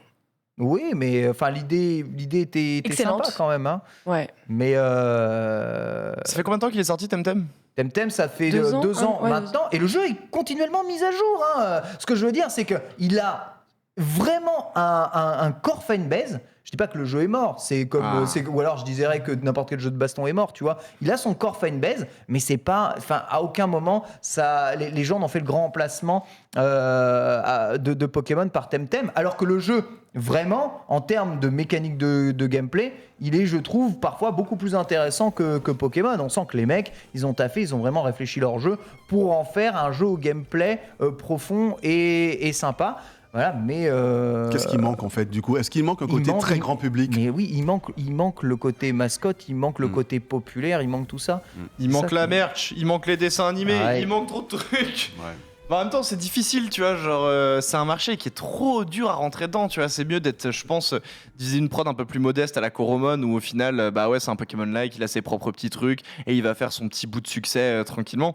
En effet, si tu veux être le nouveau Pokémon, accroche-toi bien, vraiment, accroche-toi bien, parce que c'est, un Pokémon, c'est plus du marketing que des jeux vidéo aujourd'hui, va forger ton équipe, quoi, c'est difficile d'arriver à marcher sur ces plates-bandes. Tu penses que ça n'arrivera pas? C'est comme les licences telles que Star Wars ou telles que, je ne sais pas, Disney ou n'importe quoi. C'est mort. Jamais tu viens les tests. Tu peux pas se casser la gueule, Pokémon? il peut se casser la gueule comme il l'a déjà à demi fait, de toute façon. Enfin, je veux dire, il y a des jeux qui plaisent moins, il y a des jeux qui plaisent plus, il y a des jeux qu'on trouve moches alors qu'ils sont bien, et puis il y a des jeux qu'on trouve jolis. Enfin bref.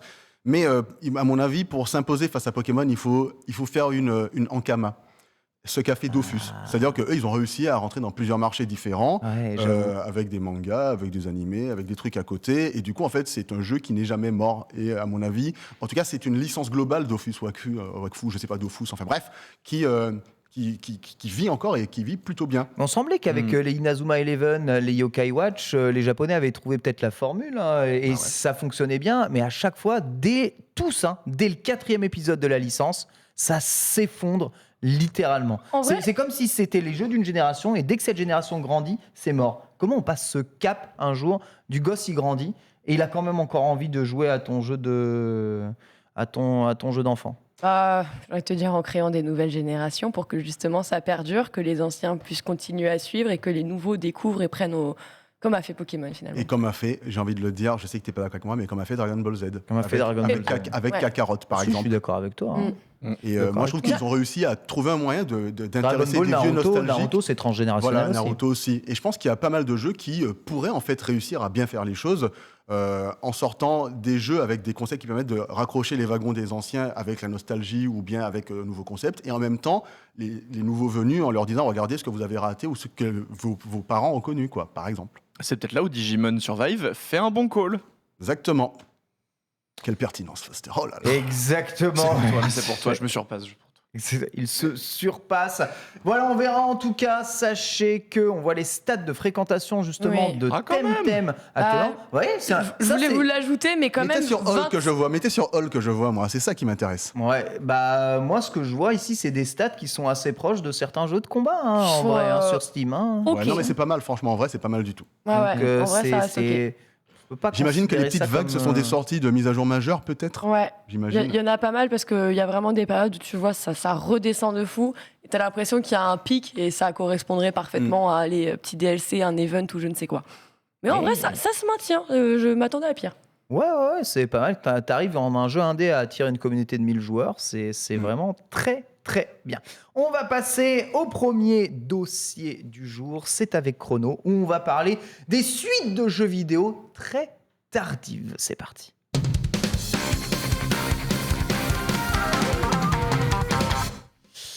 Le dossier chronique sur les suites de jeux très tardives, motivé par la sortie d'un jeu bientôt, un Pokémon Rocky Reshrine incroyable, une licence datant de l'ère 16 bits, va connaître une véritable suite sur des consoles modernes. Exactement. Alors moi, ça m'a surpris parce que si tu veux, ce jeu, quand j'ai vu le titre, je me suis dit tiens, c'est bizarre, ça me dit quelque chose, mais pourquoi est-ce que ça me dit quelque chose ?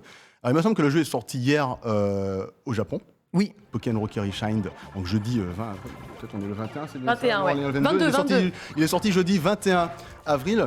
Il faut savoir que l'épisode précédent était sorti sur GBA, en fait, au Japon en 2001, et qui s'appelle Pokémon Rocky with Betty.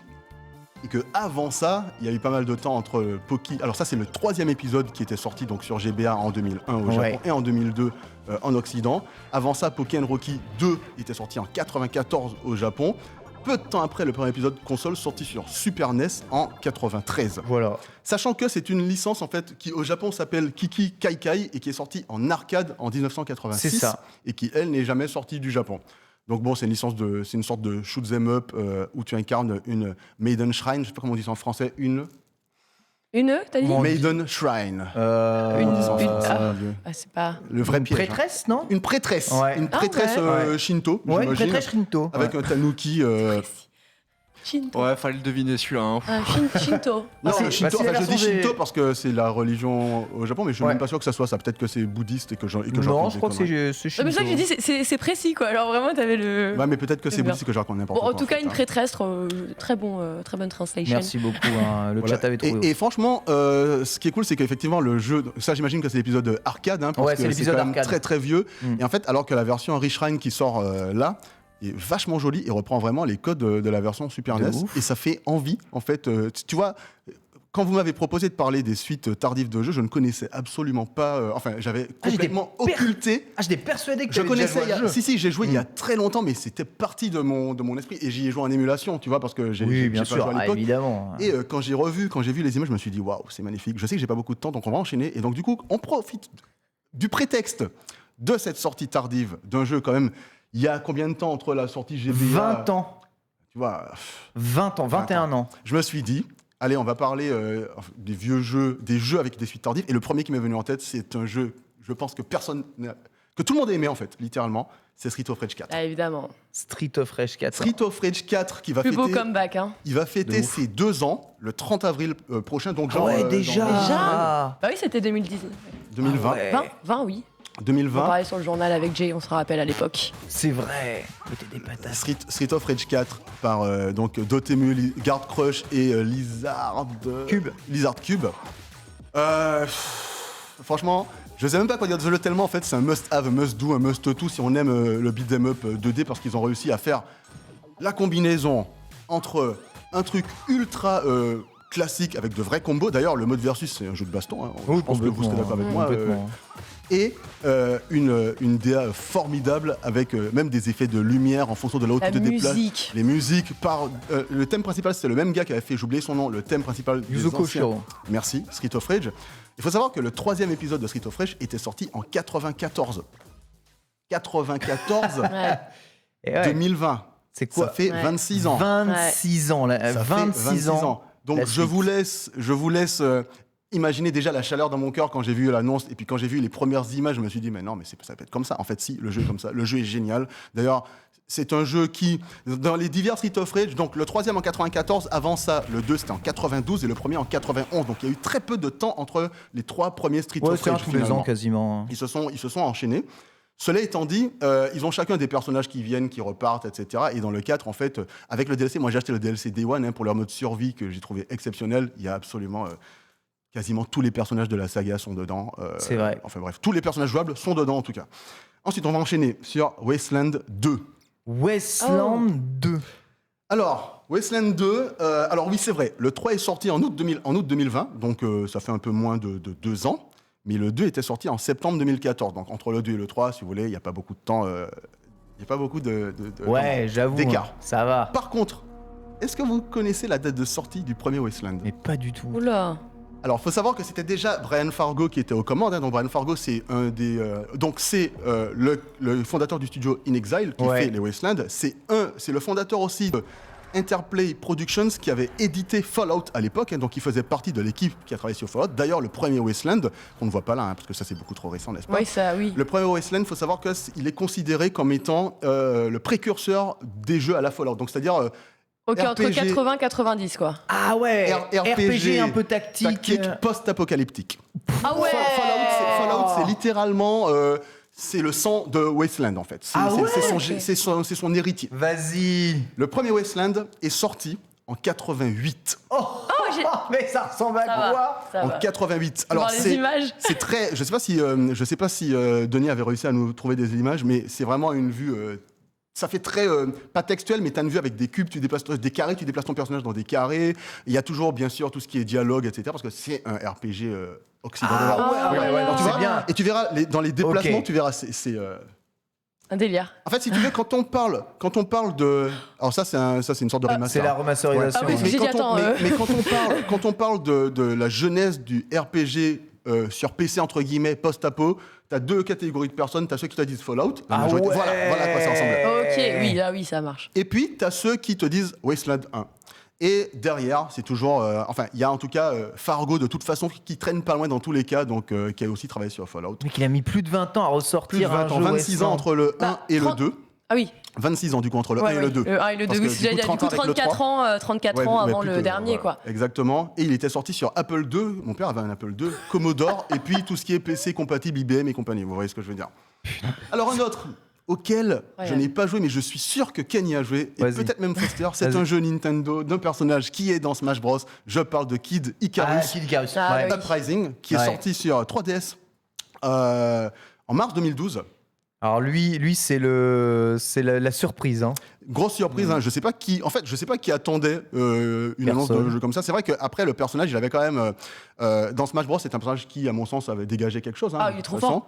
Voilà. Je laisse parler l'expert à ce niveau-là, mais moi, je joue pas assez à Smash Bros pour pouvoir en parler. Mais en tout cas, le précédent Kid Icarus s'appelait Kid Icarus of Myth and Monsters. Il était sorti lui en 91 sur Game Boy.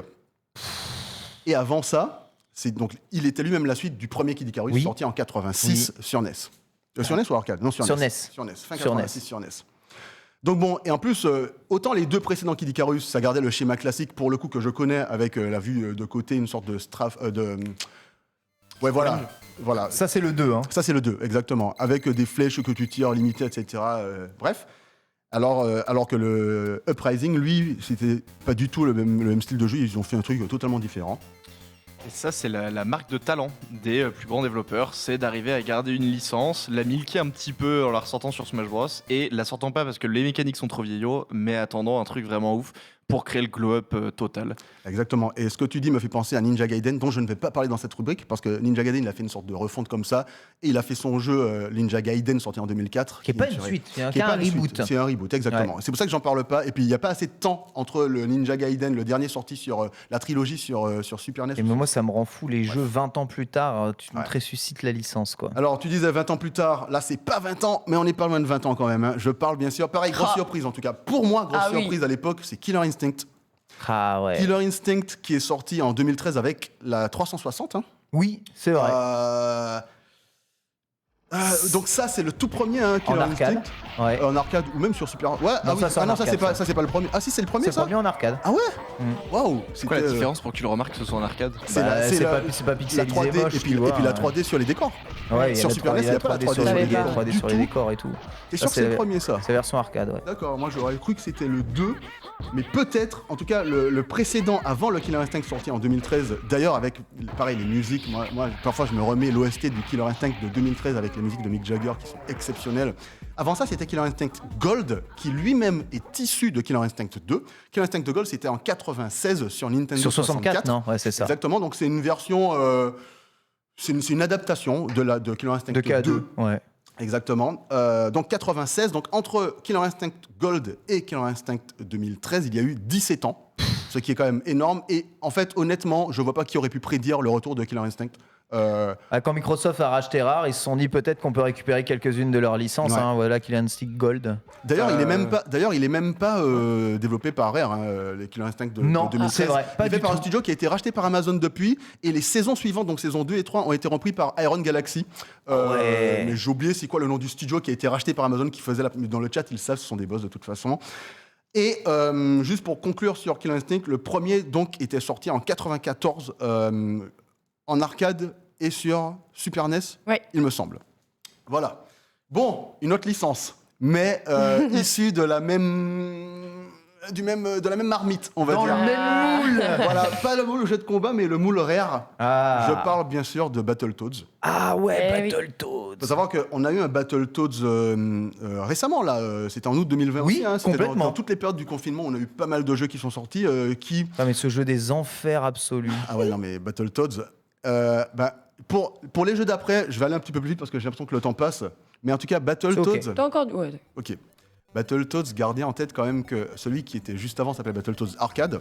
Il était sorti en 1994. Ouais, c'est ça. Donc ça veut dire quoi ? Ça veut dire qu'entre Battletoads sorti en 2020 et Battletoads Arcade, on a 26 ans.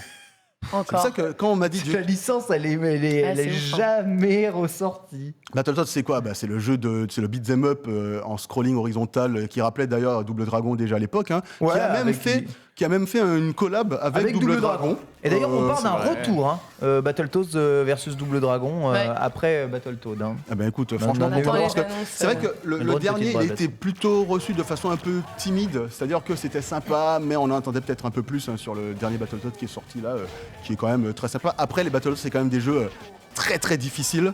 Il fallait s'accrocher pour pouvoir les finir, quoi. Ouais, ils ont rendu en tout cas la nouvelle version un peu plus acceptable, mais c'est bien une suite et c'est ça qui est assez oufissime.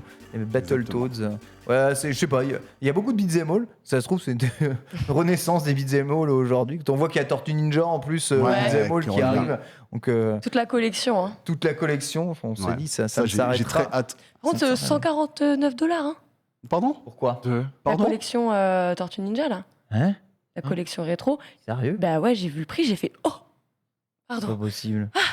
Ça m'a donné. Alors c'était en dollars. On parle pas de celui de Dotemu. Non, là on parle de la rétro-collection, de la rétro-collection de l'ensemble des jeux Tortue Ninja. Ah oui, d'accord. Paraît assez fou et assez improbable. Bon. Autre jeu qui a connu une suite tardive. Oui, alors là, c'est un jeu un petit peu plus confidentiel, on va dire. C'est un jeu qui s'appelle, je sais pas, dans le chat, peut-être que certains ont entendu parler vite fait quand il est ressorti, en fait, quand la suite est sortie en 2012, février 2012, il s'agit du jeu Syndicate. Je ne sais pas si ça vous dit quelque chose, Syndicate. Zéro. Non, mais ça m'étonne pas. Personnellement, j'y ai pas joué du tout, en fait, à Syndicate, mais c'est juste que quand il a été annoncé à l'époque en 2012 et que j'ai vu les images, donc ça c'est le Syndicate de 2012, ça m'a donné envie, parce que moi j'aime bien les jeux où tu as cette sensation de body awareness, donc où ça tangue bien à la Mirror's Edge, etc. Je me suis dit tiens, ça a l'air cool, et finalement en fait c'était nul. Voilà. Tu m'as donné envie, tu m'as non, voilà. Non, finalement c'était... Je suis passée de ouais, j'adore. Ah ouais, non. Non, mais en fait finalement c'était nul. Il faut savoir que Syndicate en fait n'est pas du tout le même style de jeu. Ce n'est pas du tout un FPS en fait. C'est un jeu tactique. Ouais. Syndicate. Le précédent Syndicate s'appelle Syndicate Wars et il est sorti sur DOS, donc MS-DOS. Mais arrête. En octobre 1996. Ce qui fait 16 ans. Entre Syndicate Wars et ils le ont Syndicate changé tout le gameplay, voilà. Ils ont changé, voilà, tu vois, c'est un jeu tactique comme ça. Et juste avant ça, c'était juin 93. Et en fait, Syndicate, c'était un jeu qui avait... je veux dire, quand a été annoncée la suite de Syndicate, moi, à l'époque, j'étais un très grand lecteur de Factor News. Je suis d'ailleurs toujours. Hein. Et quand il y a eu l'annonce, moi, je me rappelle en lisant la news, je sentais la hype. Je sentais que le gars, je sais plus qui avait fait la news, mais je sentais qu'il était tellement... il était chaud, quoi. T'es enthousiaste, quoi. Il était tellement chaud, donc j'y ai pas joué, moi, au vieux Syndicate, donc malheureusement, je pourrais pas vous en dire beaucoup plus. Par contre, c'est un jeu qui avait plu, et malheureusement, celui qui est sorti en 2012, a beaucoup moins plu. L'assassinat de licence complet, juste ici. Bon alors, ça cite... vas-y, dis-moi. Il y a eu Prey, ils disent aussi le chat, c'est vrai, Prey. Ouais, mais Prey, il n'y a pas autant d'écart entre Prey et le Prey de Arkane. Le Prey de Arkane, c'est quoi ? C'est 2016 ou 2017 et le premier Prey, ça va être 2007. Donc tu vois, c'est moins 10-12 ans, ça compte pas. Moi, à partir de 16 ans, moi, que je commence à... À partir de 16 ans c'est pas sortir de son contexte, évidemment. Mais bien sûr, oula. À partir de 16 ans, c'est bon. Ça passe à partir de 16 ans. À partir de 16 ans. Avant, c'est un peu chaud quand même. Avant, ça va pas du tout. Même à 16 ans, ouais. Bien entendu, même à 16 ans, ça reste un peu chaud. Mais bon. Et je vois qu'on me suggère Deus Ex, et non plus parce que Deus Ex Invisible War, c'était 2001 de tête. Je l'ai pas mis dans ma liste, mais de tête, c'était 2001. Et le Deus Ex, c'était 2012, je crois, pour le Mankind Divided. Il me semble. Un jeu qui a attendu très longtemps avant de ressortir. Alors, légendaire. C'est Shenmue 3. Shenmue 3. Alors là, pour le coup, on est dans la vraie suite. C'est le même jeu, trame, narration, tout. Exactement. Combien de temps Shenmue entre le 2 et le 3 ? Alors, entre le 2 et le 3, il y a eu, cher ami, 18 ans. Donc là, c'est légal. On est... Là, on y est. Là, ça passe. 18 ans. Donc... Shenmue, on se rappelle quand même que Shenmue, c'est une grande histoire d'argent et malheureusement d'investissement raté. Enfin raté, d'investissement pas rentable surtout. Le premier Shenmue, c'était en 99 sur Dreamcast. Le deuxième Shenmue en 2001, qui prenait la suite directe du premier et la suite directe du deuxième. 18 ans après, novembre 2019. Pour rappel, j'avais acheté le jeu en Kickstarter. D'ailleurs, ça avait marqué notre cher Lame à qui j'avais dit que moi, j'ai donné de l'argent comme ça. Bref. Ouais. Et il y a eu entre Shenmue 1 et 2... non, pas entre Shenmue 1 et 2. Si, il me semble, il y avait un Shenmue Online qui devait sortir et qui avait été annulé. Bref. Ensuite, là, c'est un petit bonus tout à fait personnel, et ça, c'est pour moi. C'est un jeu qui s'appelle Little Big... Non, pas Planète, mais Little Big Adventure. Little Big Adventure. Connais Foster. Ouais, quand même. Un de mes jeux préférés de tous les temps. Mais ce jeu, mais oui. Fierté française. Exactement, c'est un jeu français, c'est Adeline Software, je dirais de tête, c'est Frédéric Rénal qui était aux commandes. J'ai joué à ce jeu à l'époque. LBA, j'ai adoré. Il faut savoir qu'en fait, je le mets dans cette liste parce que le troisième épisode a été annoncé formellement, concrètement, il est en pré-prod actuellement par 2.21, 2.21, je pense qu'ils sont français, on va dire 2.21, avec une bonne partie des gens qui avaient travaillé sur les anciens qui sont dessus. Le 2 est sorti en 97, le 3 n'est toujours pas sorti. Allez, ils sont en préparation du 3. Ils sont en train de faire le 3 et du coup moi j'étais obligé de le mettre, même si c'est un peu de la triche parce qu'il n'est pas encore sorti. Peut-être qu'il sortira finalement pas, mais apparemment ils sont bien dessus et ils ont l'air bien motivés. Et je suis très chaud de voir ce qu'ils vont faire, sachant que récemment ils ont décidé que ce ne serait plus une vraie suite, donc je triche doublement, mais plutôt un reboot. Même si ça a été annoncé comme une suite à la base, c'est pour ça que j'ai mis là-dedans. Enfin bref. Allez, un bonus et un dernier pour la fin. Allez, le dernier pour la route. Je parle de Star Fox 2. Oui. Alors lui, c'est improbable. Alors, juste un truc, on me dit Baldur's Gate, entre le 2 et le 3, 20 ans. Le 3 n'est pas encore sorti officiellement, il est en early access. C'est pour ça que je ne l'ai pas mis. J'ai triché sur LBA, mais je ne l'ai pas fait sur Baldur's Gate, même si j'y ai pensé. Et puis, on en a parlé de toute façon au début. On n'en a pas parlé. On va en parler dans les brèves. Ah oui, c'est sympa. T'inquiète. Désolé, je spoil. Non, mais non, c'est trop bien. Star Fox. C'est juste après, voilà, plus, on va en parler après, transition donc parfaite, on va t'inquiète. en parler. Mais Star Fox 2, il faut savoir que Star Fox 2, je le mets en bonus parce que c'est la suite directe du premier Star Fox, pas chez nous et pas en Occident, qui s'appelait Star Wing chez nous et Star Fox au Japon pour des questions de droit de propriété intellectuelle. Cette mise en scène. En fait, il devait sortir en 96, le Star Fox 2. Oui. Donc 3 ans après le premier Star Fox. Finalement, il n'est jamais sorti. Pourquoi ? Parce que la N64 sortait en 96 et qu'avoir un jeu avec, même si à l'époque c'était vraiment avant-gardiste d'avoir des graphismes 3D avec leur super FX. Ça faisait trop pitié quand même. Ça faisait trop pitié. Mais par pas mal, rapport à pas mal Mario 64. Bah oui, exactement. Mais pas mal d'éléments de Star Fox 2 ont été repris dans d'autres jeux, notamment Lylat Wars et puis il me semble Star Fox Command, d'après ce que j'ai cru lire. De ouf. Pour le coup, clairement, ce jeu est ressorti pour de vrai. Il est sorti pour de vrai, mais le seul moyen, il y a deux moyens de jouer à ce Star Fox 2. C'est soit il est sorti sur Super NES Mini en 2017, donc 24 ans après le premier Star Fox, c'est la suite directe, ou alors on peut l'acheter aussi sur la console virtuelle de la Switch. Il me semble, en tout cas sur l'eShop, tu peux jouer, peut-être. Si, sur Switch, tu peux y jouer. Ok, sur Switch, tu peux y jouer. Tu peux y jouer d'une façon ou d'une autre. Peut-être sur la Virtua Console, directement de la Switch. Donc voilà, ça c'était le petit bonus gratuit. Et du coup, maintenant, moi j'ai une question parce que c'est cool, tu nous as parlé du coup de tous les jeux machin qui sont revenus des années après. Donne-nous de l'espoir. F0, ça en est où ? Oula, alors mon ami, donne-nous de l'espoir. Je ne sais rien et honnêtement, dis-moi que c'est possible. Si c'est possible. Quand on voit que Nintendo ils t'ont ressorti des Donkey Kong, quand on voit que Nintendo ils tentent des trucs, si c'est possible.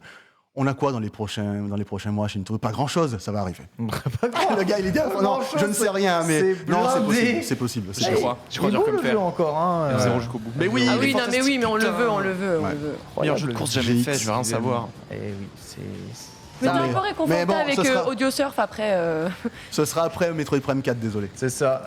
Dans longtemps. Ça sera après Mother 4, comme ils disent dans le chat. Half-Life Alix 3 et Portal 3, bien évidemment. Nintendo, je te jure. Et Sly Cooper, bien sûr. Ils sont full capables de nous sortir la suite de Mother, dont personne n'en a rien à foutre, que de sortir une suite à F0. Je vous le dis tout de suite. Merci beaucoup, Chrono, en tout cas, pour ce dossier complet. On enchaîne avec l'Ox et les brèves de l'actu. C'est parti.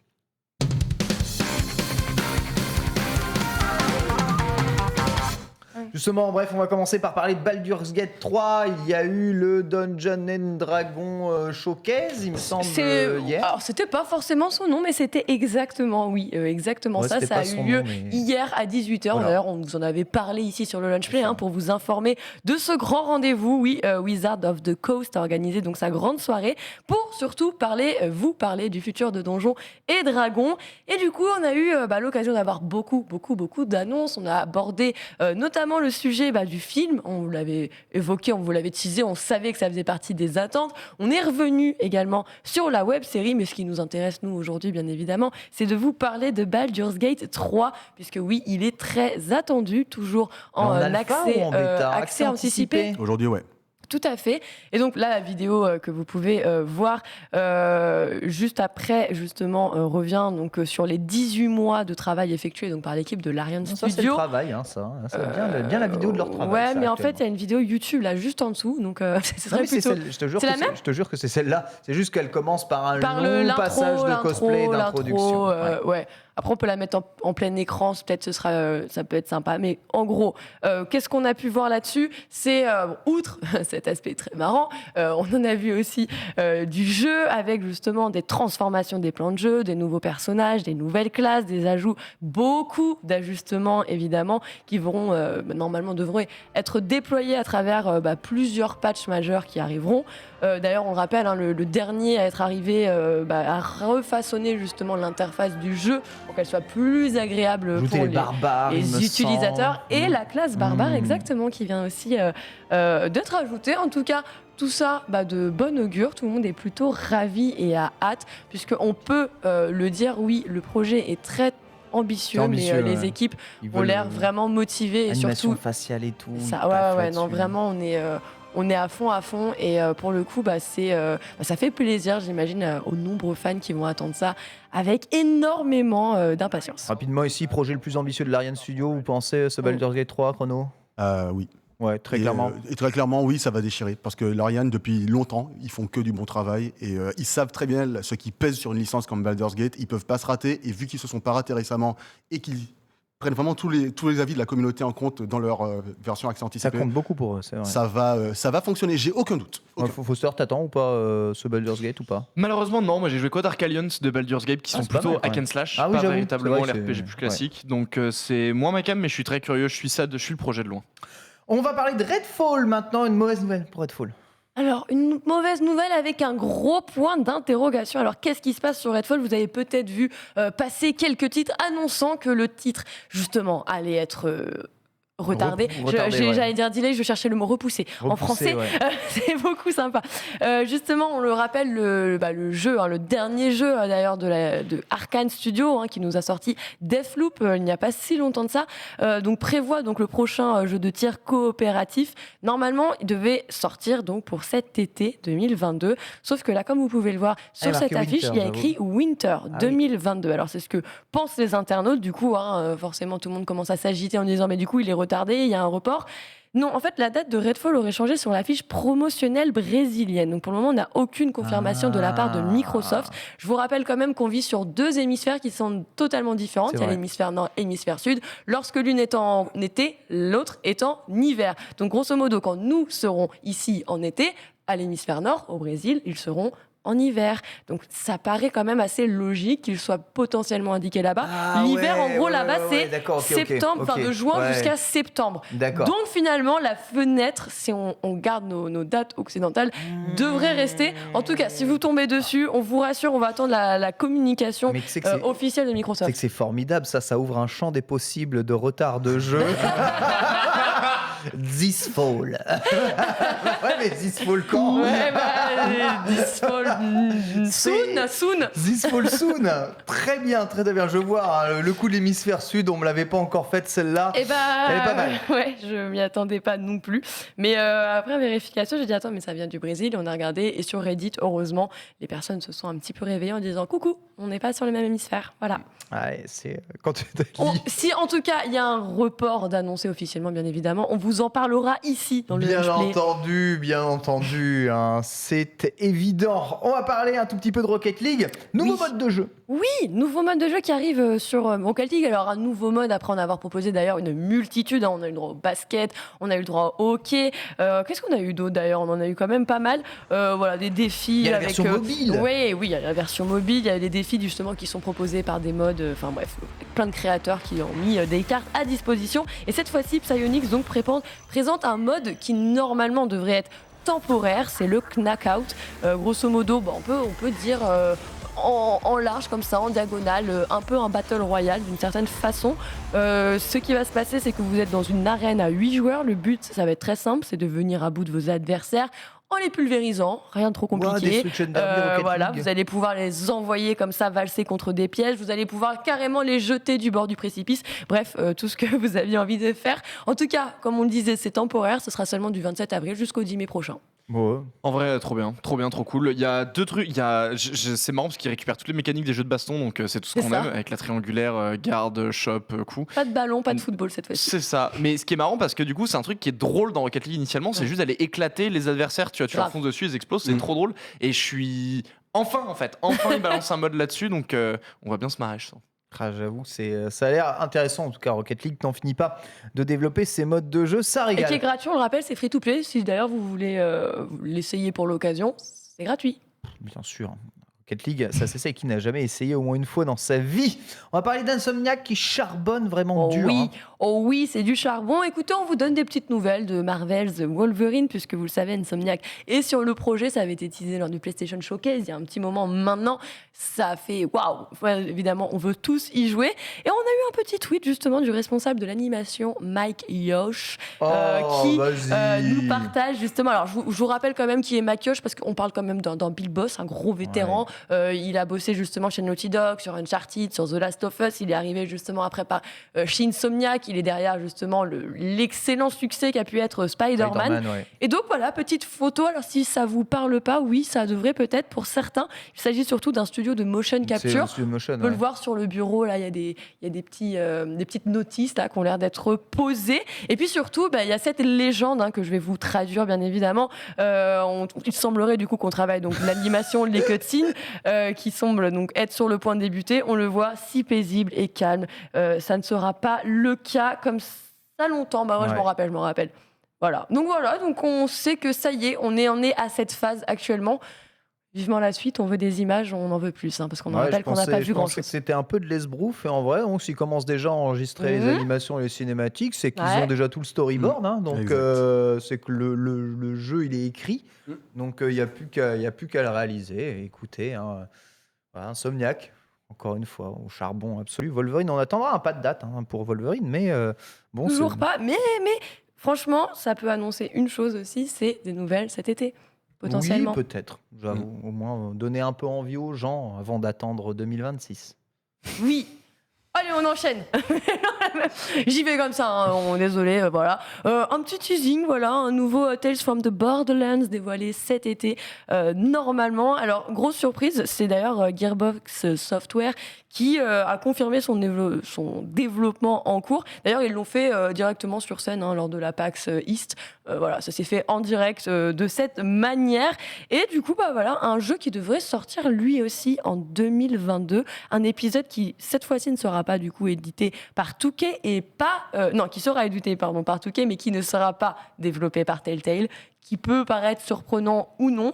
En tout cas, ils l'ont argumenté en nous disant cette fois-ci, nous le faisons imaginer de tout... Alors, excusez-moi, faut que je zoome parce que la citation est un petit peu longue.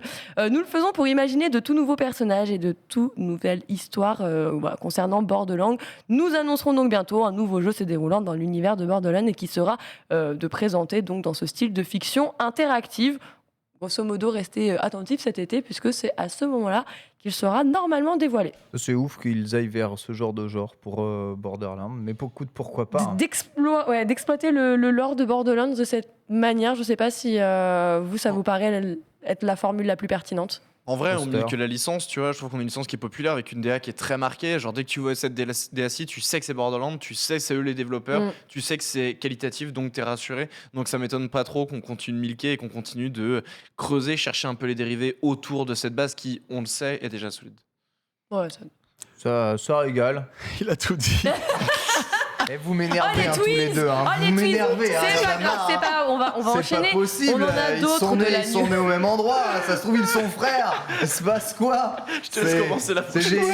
C'est l'attaque. Tu dirais, il a tout dit. C'est l'attaque des clones aujourd'hui. La prochaine, je te lance toi. À chaque fois, je vais parler l'autre avant. Il y en a marre. On va faire un switch à chaque news comme ça. Ce sera plus simple. Voilà, exactement, le point faible de ces deux-là. On enchaîne cette fois-ci avec de l'actualité concernant Lego Star Wars dans la saga Skywalker. On vous le rappelle, qui allait sorti le 5 5 avril dernier. Alors, on vous l'a déjà dit, oui, ça se vend incroyablement bien. Eh bien, c'est tout simplement le meilleur lancement de la franchise. Double record d'ailleurs, on a plusieurs records. Cette fois-ci, du coup, on enregistre un record donc, de 3,2 millions d'exemplaires vendus, ça en 2 semaines. Donc voilà, comme on disait, meilleur lancement de l'histoire de la franchise. Combien t'as dit d'exemplaires vendus, excuse-moi? J'ai pas entendu. J'ai dit 3,2. 3,2. En 2 semaines. En 2 semaines. En 2 semaines. Ce qui est quand même déjà bien. Ah, mais c'est oufissime. C'est extraordinaire. Non, parce qu'on a dit 5 millions. Alors, vous dites, 3 non, mais je me suis emballé. Ah oui. Allez, les 15 millions bientôt. C'est pas dans 3 semaines. C'est mérité. C'est mérité. C'est complètement mérité. D'ailleurs, c'est meilleur lancement en fait qu'Elden Ring et Horizon Forbidden West, actuellement, que ce soit en physique et en démat. Pour moi, je peux me permettre, il y a une petite raison simple à ça. Il y a plusieurs raisons. C'est qu'on est dans un contexte où on a des jeux en fait relativement adultes. Enfin, comment dire ça de façon... Non, mais si, mature. Mature, voilà. Tu vois, à part peut-être Pokémon qui pouvait s'adresser, je ne sais pas si c'est le cas, mais je n'ai pas envie de t'insulter, mais qui pouvait s'adresser à un plus grand public. Où est-ce que tu vois du Pokémon sur moi? Parce qu'à un moment, je suis le représentant de Pokémon ici. Non, jamais. D'ailleurs, ce sont actuellement les championnats du monde d'ailleurs de Pokémon en Europe. Si vous voulez voir un match tous les 2 heures, vous pouvez aller regarder évidemment sur le stream. Ce qui est bien, c'est que tu n'auras pas manqué grand-chose en faisant 2 heures de live. Non, je sais qu'ils n'ont pas lancé le prochain match. J'en ai maté un avant de commencer le lunch play. Et j'attends toujours le prochain. Et ben, en tout cas, quelque chose qui ne met pas 2 heures en tout cas avant de se mettre en place. Et justement, on revient à notre Lego Star Wars. Parce que, autre petite news, alors complètement valide chrono, et autre petit élément qu'on avait mis en avant d'ailleurs sur le lunch play, parce qu'on avait déjà eu cette news de ça se lance mieux qu'un Elden Ring. Ouais. Bon, il n'y a pas grand chose aussi en face, et le jeu surtout est sorti un mardi alors que les autres sortent le vendredi. Oui, donc forcément sur les semaines de sortie, si tu as plus de temps, tu as plus de temps de vendre, voilà, donc tu en fais plus. Assez logique, mais quoi qu'il en soit, maintenant on est à plus de 2 semaines et ça reste quand même un meilleur lancement pour le titre. D'ailleurs, Steam a enregistré un pic de plus de 82 500 joueurs en simultané, ce qui fait que ça a juste explosé le record précédent de Marvel Super Heroes. Et puis en plus, dernière chose que je voulais rajouter, en plus de ce que tu viens de dire, c'est que c'est un jeu, tu vois, tu l'achètes, tu sais que tu peux jouer en multi, tu peux jouer avec n'importe qui. Tu vois, j'ai lancé avec ma fille là, qui aura bientôt 5 ans. Oui. Et en fait, j'ai dû juste prendre une phase où je lui apprends à se déplacer dans un espace en 3D parce que je pensais que ça serait une vue isométrique, en fait, tu sais, comme certains anciens jeux en 3D. Et non, là, c'est en vrai 3D avec une séparation. Donc j'ai dû juste prendre une phase où je lui ai appris à se déplacer dans l'espace. Et c'est bon, c'était réglé, quoi. On peut jouer ensemble, notre premier jeu vidéo ensemble. C'est vraiment magnifique. Foster, quelque chose à ajouter peut-être? Non, il a tout dit. Voilà. Alors moi j'ai un truc à ajouter. Moi j'ai un truc à ajouter. Tu pourras rebondir dessus certainement, puisque on y va toujours plus loin avec Lego Star Wars. Cette fois-ci, on a une nouvelle annonce, c'est le jeu. Alors attention, on vous rappelle quand même que Lego c'est pas que des jeux vidéo, c'est aussi des jouets physiques. Hein. Et du coup, on annonce le Land Speeder de Luke qui devrait donc normalement être disponible dès le 4 mai prochain. 199 €. Ouais, mais attends, regardez, attendez. On a non, franchement, ça va. Regardez. Attendez quoi 200 €? Ça coûte cher les Lego. Non, mais regarde, c'est toujours cher les Lego. Il y a un article et en vrai, je te jure, je peux vous entendre parler sur le prix des jeux de baston. Par contre, tout ce qui est vaisseau Lego, ça a toujours coûté extrêmement cher. Donc, je vois pas pourquoi vous êtes surpris. Non, je suis pas surpris. Non, en vrai, je suis pas surpris. Regarde. Attends, on va le voir d'un peu magnifique, plus près. Ça a l'air long à construire, etc. Oui, mais bon, t'en as pour tes pièces. On sait que ça pignaille pour un jeu à 30 balles. Des fois, il y a des fois. Ouais, mais là, c'est physique, par exemple. Tu ne peux pas l'avoir en version dématérialisée en ayant payé et qu'un jour on te le reprenne. Voilà. C'est pas faux. En tout cas, elle est magnifique. Foster, hormis le prix. Je vais être aigri, mais incroyable cadeau. M'en fous pas du, tu vois. Genre, malheureusement, je suis super aigri et c'est vrai que j'avoue les Lego, ça ne me touche pas particulièrement. Ça, c'est parce que t'as pas encore d'enfant. Chez Gozulting. On va parler un peu de Konami, qui ne s'appellera bientôt plus Konami. Tout à fait, Konami va changer de nom justement à l'occasion de son 50e anniversaire. Oui, c'est ce que moi aussi j'ai cru au moment où j'ai lu le titre, alors que je vais vous rassurer immédiatement. Clickbait, les gars. Alors vraiment, c'est un changement minime. Arrêtez de nous dire qu'ils vont changer de nom. Konami va s'appeler Konami encore. C'est juste encore une fois. On va donc. Moi, tu sais, je m'attendais à un changement à la FIFA, tu vois, un truc fort. À la PES, quoi. Exact. FIFA PES, c'est exactement ce que j'ai mis dans mes notes, tu vois. Non, mais changer l'enseigne sur le bâtiment, ça coûtait trop cher. C'est clair. C'est pas évident. Alors. À quoi va ressembler ce changement ? Eh bien, écoutez, on va passer de Konami Holdings Corporation à Konami Group Corporation. Wow, quel changement incroyable, les gars, je suis morte. Non mais voilà. Donc 1 million troops, petite 99 Nights. Waouh. Ah, vous l'aviez pas vu venir celle-là, hein. Oui, et les gens pensaient à Ikonami. Ikonami était une bonne Ikonami. C'était vraiment pas mal. C'est très bien vu, vraiment beaucoup trop de talent dans ce chat. En tout cas, voilà, petite voilà, ils ont rajouté depuis sa création, la société a développé ses activités en tant que pionnier de l'industrie japonaise du divertissement et opère désormais avec 4 secteurs d'activité, le divertissement numérique, le loisir, les jeux technologie et les sports. Ouais, ça fait plus que 4, mais c'est pas grave, c'est ce qui est écrit quand même. À l'occasion du 50e anniversaire de la société depuis sa création, nous allons changer de nom commercial afin que le nom de la société de son groupe, nous continuions à relever de nouveaux défis et nous efforcer de poursuivre notre croissance en tant qu'entreprise durable. Qui leur dit qu'on attend juste un retour de Silent Hill, entre autres On attend des jeux et pas des pachinko. Voilà. Et des NFT. Attendez, eux, ils font ce qu'ils font pour faire survivre leur entreprise. Hein. Je sais que ça ne passe pas forcément par le jeu vidéo ou le jeu vidéo que l'on attend aujourd'hui, mais bon, c'est aussi une stratégie de groupe Konami. On sait qu'il y en a beaucoup qui fonctionnent aussi comme ça, notamment chez les entreprises japonaises. Ça en fout, mais c'est comme ça. Et Konami tient bon. On sait qu'ils ont vendu une licence récemment. Oui. On ne sait pas laquelle. Mais qui sait, peut-être qu'une de leurs licences phares est déjà repartie bien loin de leur studio. Voilà, non, n'en faisons rien. Et évidemment, Happy Birthday. Pour terminer, joyeux anniversaire à un jeu. Happy Birthday, un jeu que t'aimes peut-être. J'ai adoré ce jeu. Alors, Final Fantasy IV, les gars, bien sûr, The Complete Collection sur PSP. Je vais dire PlayStation Portable. Ouais. Mais je vais dire PSP quand même. Justement, qui fête ses 11 ans. Donc, Happy Birthday à lui, un jeu que vous avez. Chrono, tu l'as fait? Non. Non? J'ai pas fait le 4. Ah ouais? Non, surprise. Pas du tout. Mais attends, il faut que je vois c'est qui les personnages parce que comme je joue beaucoup à Dissidia. C'est Cécile, les personnages oui, et Caïn. je connais.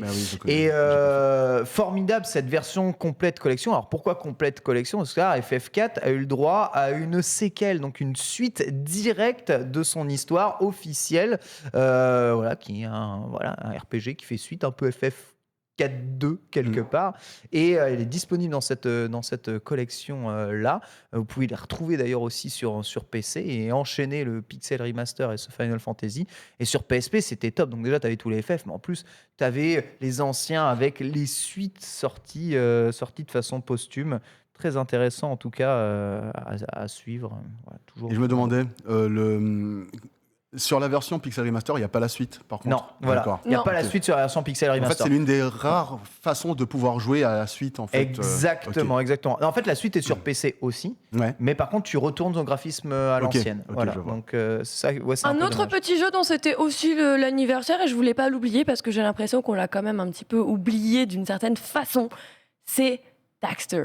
Le jeu PSP Daxter. Mais oui, attends, le jeu fait par Radiadown. Tu me régales, Chrono. Daxter, c'était l'un des plus beaux jeux quand il est sorti sur PSP. C'était incroyable. Les environnements et les textures, c'était une dinguerie. Magnifique. Et je crois que c'était le premier jeu de Radiadown de tête. En tout cas, moi, c'est leur premier jeu que je connaissais. Donc, pour rappel, c'est ceux qui ont fait Order 1886. Et surtout, ils ont fait Loneko, ils ont fait Loneko qui est une tuerie absolue, Radiadown. Ils ont été rachetés du coup par Facebook et Meta, Meta du coup, etc. et maintenant ils développent tout le lore avec. Regardez un jeu PSP. Il était incroyable. Les voix et tout, l'écriture, tout était vraiment parfait. En tout cas, voilà, ça fait quand même déjà 16 ans. Encore une licence oubliée qu'on ne cracherait pas sur un petit retour comme ça. Jack et Dexter, bien sûr. On ne cracherait bien. Sony continue de posséder la licence. Il me semble aussi. Donc, ils ont totalement la possibilité de réexploiter cette licence au cas où. Merci beaucoup, Lox, pour l'ensemble de l'actualité. On va basculer sur la chronique de Foster avec un retour sur les speedruns d'Elden Ring. Vous allez tout savoir sur les catégories et les différentes techs pour pouvoir défoncer le jeu comme il se doit. C'est parti.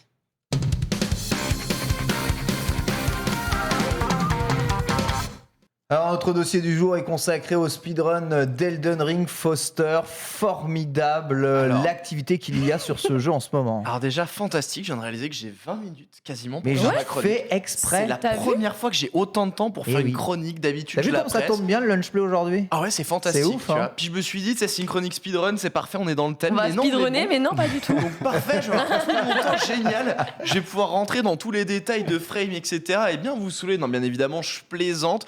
Quoi qu'il en soit, me voilà de retour ici sur ce plateau pour bel et bien vous parler du coup de speedrun d'Elden Ring, un jeu qu'il est fort, qu'il est beau, qu'il est bien, qu'il est fantastique. Mais avant de vous parler de speedrun, c'est quoi le speedrun? Il y a peut-être 2-3 au fond qui dorment un petit peu, mais grosso modo... C'est quoi le speedrun, François? C'est quoi déjà? Je vous explique. Merci. Le speedrun, c'est grosso modo finir le jeu le plus rapidement possible. Wow. Ok, c'est simple, c'est tranquille, il y a le départ, il y a l'arrivée, faut juste finir le jeu le plus vite. Super! Sauf que dans les speedruns, on sépare les catégories. Ouais. C'est comme t'as beau essayer d'aller courir le plus vite, sauf que t'as le 100 mètres, t'as le 200 mètres et t'as le marathon en 5 km, littéralement. Ça va pas demander les mêmes capacités, ça va pas demander la même endurance, la même force. Bref, vous avez l'idée. Dans le speedrun, c'est exactement la même chose. Et dans un jeu aussi riche, j'ai envie de dire qu'Elden Ring, eh ben les catégories, il y en a un paquet. Donc je vous propose qu'on commence par là. La première, on va parler d'abord des catégories principales. Et la toute première, c'est la Any% classique dans les speedruns. Ça correspond à quoi, Any% exactement? C'est grosso modo, tu finis le jeu le plus rapidement possible. Peu importe le pourcentage de complétion du jeu, quoi. C'est juste fini le jeu, quoi. Voilà, ça. Any%, c'est littéralement la traduction de n'importe quel pourcentage. Donc n'importe quel pourcentage de fin. Et le record du monde est à 25 minutes 48. Finir Elden Ring, le jeu de 80 heures? Ouais. En 25 minutes 48. C'est quoi cette diablerie? Bah écoute, les gars tracent, les gars vont à des objectifs bien spécifiques. On va rentrer dans le détail évidemment de différentes, comment on appelle ça, de différentes stratégies. On peut le voir ici justement qu'ils utilisent beaucoup là, j'ai plus le nom de cette petite hache que tu récupères, qui grosso modo provoque l'état de congélation qui fait très mal sur bien pété. certains boss. C'est complètement broken. D'ailleurs, elle a été beaucoup nerfée. Ouais, nerfée cette hache. Exactement. Ça, on en reviendra un peu plus tard. Mais en effet, l'intérêt de ces speedruns, c'est qu'il y a des mages. Il y a énormément de mages. Et certains speedruns que l'on regarde déjà aujourd'hui sont peut-être déjà outdated parce que tout simplement, la mise à jour est sortie il y a à peine quelques jours. Et certains de ces records datent d'il y a quelques jours. Un peu plus. Comment on fait pour gérer les mages? Alors, on les fait pas? On fait comment? On est obligé de faire le speedrun sur la dernière mise à jour? Comment ça se passe? Tu peux conserver ton speedrun sur des mises à jour anciennes. Enfin, tu peux essayer de conserver ton jeu sur un truc ancien. Mais après, au bout d'un moment, si jamais tu vois que tout le monde se déplace dans la nouvelle mise à jour, toi aussi. Tu te déplaces dans la nouvelle mise à jour. Ça va être un autre point, c'est qu'on parle de catégories et vous allez voir qu'il y a des sous-catégories de sous-catégories. Et justement, ça peut très bien rentrer dans une de ces genres de sous-catégories. Any% version 1.2 no wrong wrap. Donc là, on est d'accord, l'Any%, il n'y a pas de New Game Plus. Il lance le jeu, le mec. Hein. Depuis une sauvegarde, nul truc, il lance le jeu. 25 minutes plus tard, le jeu est fini. Ouais, la règle, c'est littéralement, on doit te voir commencer sur l'écran de sélection des personnages et lancer à partir de là. Tu ne cherches pas une sauvegarde. La deuxième dans les catégories principales, c'est la All Remembrances, apprécier l'accent anglais, qui est grosso modo tuer les boss principaux. Le but du jeu, quoi. Bah oui. Pas tout à fait. Enfin, oui, mais pas tout à fait. Non, en fait, il y a des boss principaux, en gros. Il y a des boss, majeurs plutôt, qui vont te laisser une remembrance. J'ai plus le terme en français, je suis désolé. Une majeure? Non, c'est pas ça justement. C'est un truc, un souvenir. On va dire un souvenir parce que j'ai plus le terme. Je suis désolé. Qui va te permettre d'aller récupérer, après de l'utiliser pour récupérer un sort ou une arme ou n'importe. Et il y a des boss qui sont bonus, notamment Malenia par exemple, qui est un boss bonus. Tu peux finir le jeu sans avoir à taper Malenia. C'est pas un problème. C'est bien souvenir le mot. Souvenir, parfait. De fait, là, ça te force à aller taper du coup les 8 gros boss majeurs. Tu vas pas faire dans les Any%, évidemment. Exactement. Donc là, on est sur un record de 1h26. Tu vois, déjà, le temps, tout de suite, c'est plus la même, Ça devient du coup beaucoup plus dur quand même. Ça devient beaucoup plus dur, ça devient entre guillemets beaucoup plus impressionnant. On le voit ici, il utilise une âme légèrement différente, mais ça, encore une fois, on va y revenir ensuite. Donc, en effet, c'est plus dur, c'est plus exigeant, il y a plus le droit à l'erreur, puisque de fait, tu as plus de chances plutôt de provoquer l'erreur. Ça reste un speedrun qui est fortement intéressant, j'ai envie de vous dire. Par contre, là, on commence à arriver dans des secondaires, on rajoute des petits détails. Parce qu'il y a un truc que je vous ai pas dit, les petits potes. C'est que dans la Anyperson, le but est de finir le jeu le plus rapidement possible. Oui, mais vous savez, le jeu vidéo, c'est toujours des codes, malheureusement, et il y a souvent à la sortie, des petites erreurs de programmation, ça arrive. Des petits glitches, des petits exploits à utiliser, que les joueurs évidemment se font un plaisir d'utiliser. Dans la Anyperson aujourd'hui, il n'est pas question d'utiliser tous les glitches, on y reviendra juste après, mais un principal qui s'appelle le wrong warp, voilà, wrong warp.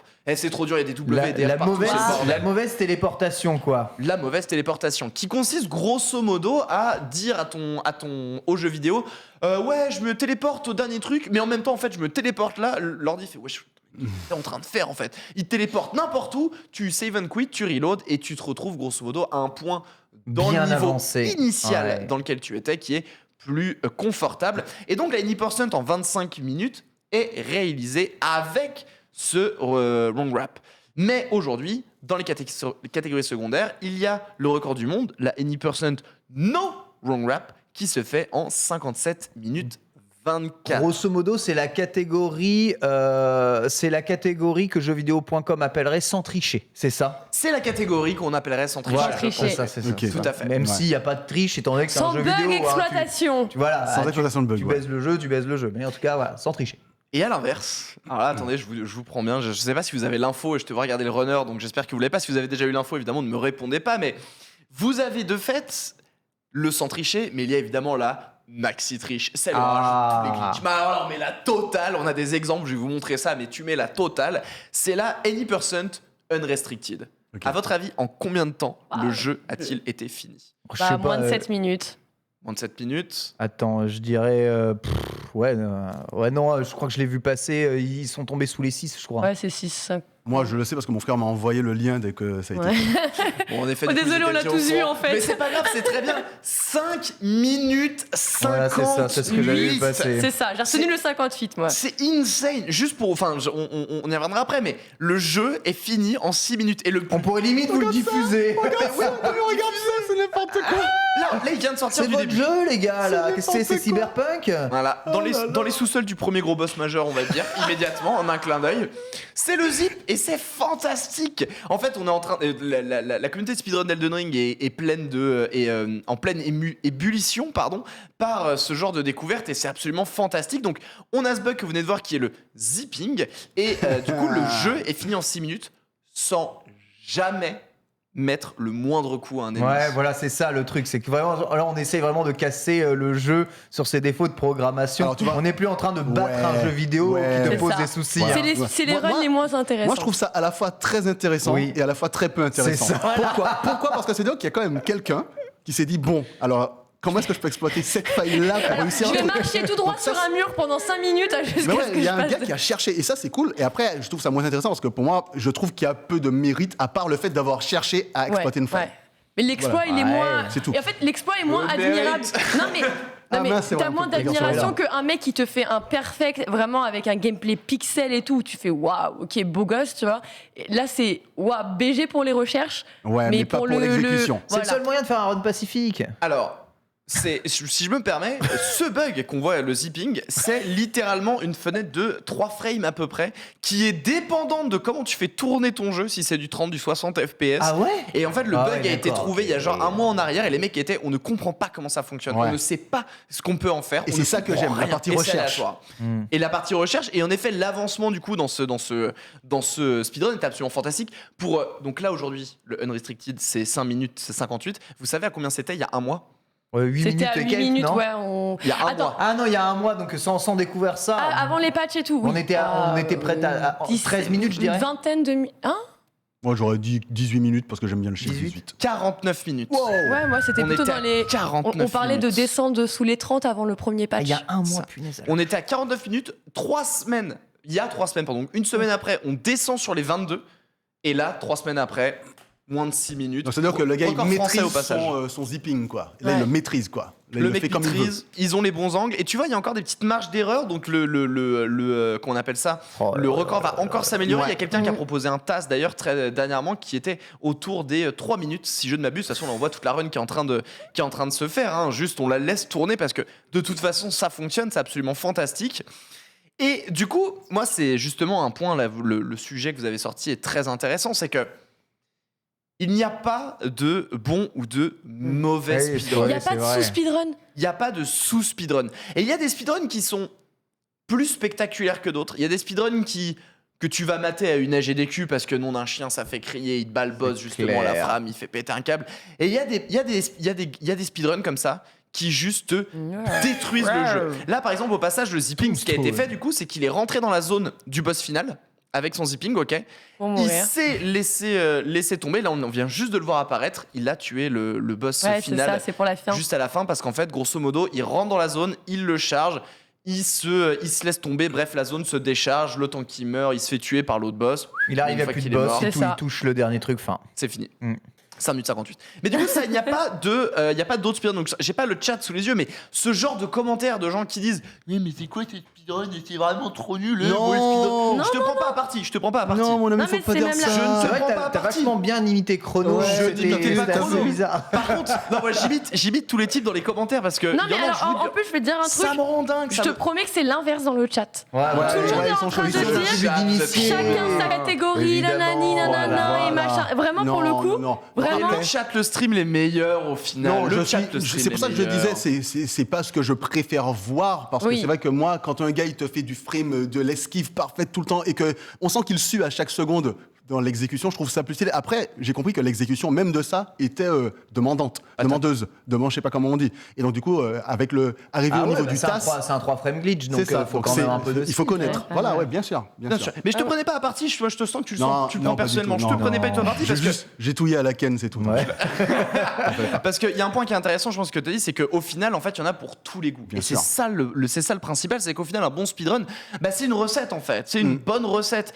Tu pars sur une base, ok, tu pars avec une ratatouille, et il y en a dans leur ratatouille, ils vont mettre des pommes de terre. Il y en a, Pourquoi pas. Il y en a Je juge pas, ça m'a surprise, mais je juge pas. il y en a qui rajoutent des œufs, il y en a qui rajoutent 3 tonnes d'ail, bref. Là, ça devient une chacun- tchetchouka, hein. C'est genre- Et ça change de nom. Et Voilà. Et au final, c'est ça aussi qui est un peu intéressant justement dans le speedrun, c'est que chacun a son propre plaisir. Cuisine. On vous a montré du coup rapidement le zip. On va vous montrer un autre glitch dont j'ai pas eu l'occasion de vous montrer parce qu'on ne le voit pas, mais c'est le glitch du Pegasus. Parce que on a un book. Ce book, moi, il m'a saoulé durant toutes mes runs parce que je le déteste au point incalculable. Mais ce cheval, Ok, il d'accord. vole. Par contre, s'il vole, c'est pas mal. Ce cheval il vole. évite, quoi. Il est là. Et Comment ça, c'est fantastique. Comment il fait ça? Waouh. Franchement, J'ai eu la même dans- j'ai eu la même dans programmé chelou. Hein. J'ai eu la même dans Skyrim. Hein. Ah ouais. J'ai encore une Oui, vidéo, en j'ai une Skyrim, vidéo c'est sur facile. ma vieille chaîne Ah YouTube, oui, j'ai une oui, vidéo oui. où mon cheval il vole comme ça. Sur Skyrim, c'est facile. Oui, ce que j'allais dire, je suis bon après. Et Ça rend le jeu beaucoup plus simple, hein, d'un tout coup. de Hein. suite, oui, tu zappes. Il y a des trucs, tu peux pas les escalader. En fait, là, tu fais longer, tu le fais un peu collide sur des collisions un peu bizarres et il monte tout On seul, il rappelle que s'envole. tout ce que vous voyez là est sans aucun mode. Hein. Il n'y a pas de Bien mode sûr. de jeu. Hein. C'est le jeu de base, même la version console du jeu, hein, le parfois de permet. base. Il n'y a pas de mode. Hein. C'est vraiment provoqué par des erreurs de programmation du jeu. C'est ça. Alors évidemment, justement en revenant du coup sur cette petite analogie des recettes, etc. Et chacun y va de son propre truc en fait. C'est que il n'y a pas de catégories non plus qui sont véritablement officielles. Et on en parlait. Il y a la Ni-Person no One Grab, la Unrestricted. Bref, il y a la All Remembrances. Il y a un mec qui s'est dit, je vais faire une run all bosses. Il se tape les 160 boss du jeu vidéo. Allez, bon. Ça dure 10 heures. Alors là, on va peut-être un peu trop loin, au niveau du spectacle. Ouais. Là, c'est chiant, frérot. Là. Ça, c'est Sardoche tiers. Non, il en faut. Il a fait mieux. Vas-y. Pardon. Il en faut pour toutes les runs, voilà. Il en Non, faut mais en pour tous vrai, les moi, goûts. pour le coup, je valide autant que le reste, où on va zip, on va glitch, on va tout ce que vous voulez. Il en faut pour tous Après, les goûts. il me semble que certains jeux du coup ont des modes speedrun dédiés. Je pense à Dead Cells. Je pense il y a d'autres jeux, même des jeux de pas si fou parce que c'est pas. Mais en tout cas, il y a des jeux qui ont des modes speedrun dédiés où là, en fait, comme il y a des modes speedrun dédiés avec des classements en ligne, eh ben, si tu gagnes en exploitant un glitch, eh ben, là, ça foire un peu l'officialisation. De ouf.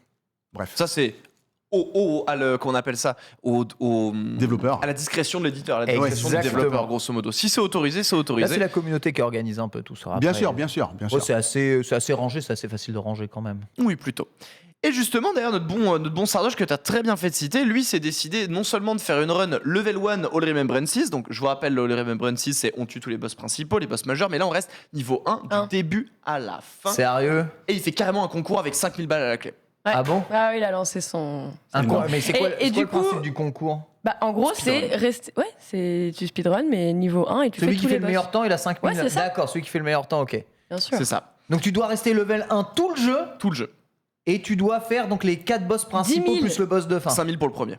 Après, ces 5000 sont partagés sur le. C'est ça. Ah oui, d'accord. Un truc dans le genre. Et ouais, niveau 1 du début à la fin. Du coup, évidemment, c'est super intense. On attend les premières runs. On a hâte de savoir qui va l'emporter. On a déjà d'autres personnes qui font cette run. Je crois que j'en ai mis une dans le runner si je ne m'abuse. De Distortion 2, un américain qui tourne sur du 2 heures et quelques si je ne m'abuse. À moins qu'il ait descendu. 2,16. Ouais, 2,16. C'est-à-dire que comparé à la run, donc juste donc tous les souvenirs, qui a 1,26. Donc c'est 40 minutes de plus 50 minutes de plus que ça. Donc 50 minutes juste parce que tu montes pas de niveau. Hein. Parce que tu montes pas de niveau, parce que aussi après c'est plus dur évidemment. Et c'est l'autre point qui est intéressant, c'est que aujourd'hui là on a un jeu qui est en train de se développer, qui est en train de sortir, ok, et c'est un jeu qui est vaste. Qui est terriblement vaste. Donc c'est cool, on trouve des bugs, on trouve des glitches, on les exploite, on peut se TP, il y a le cheval qui vole, machin, etc. Sauf qu'en fait, dans le speedrun, on a ce qu'on appelle les routes. Tu choisis quel chemin prendre, quel armement, quelle stratégie utiliser, employer pour finir le plus vite possible.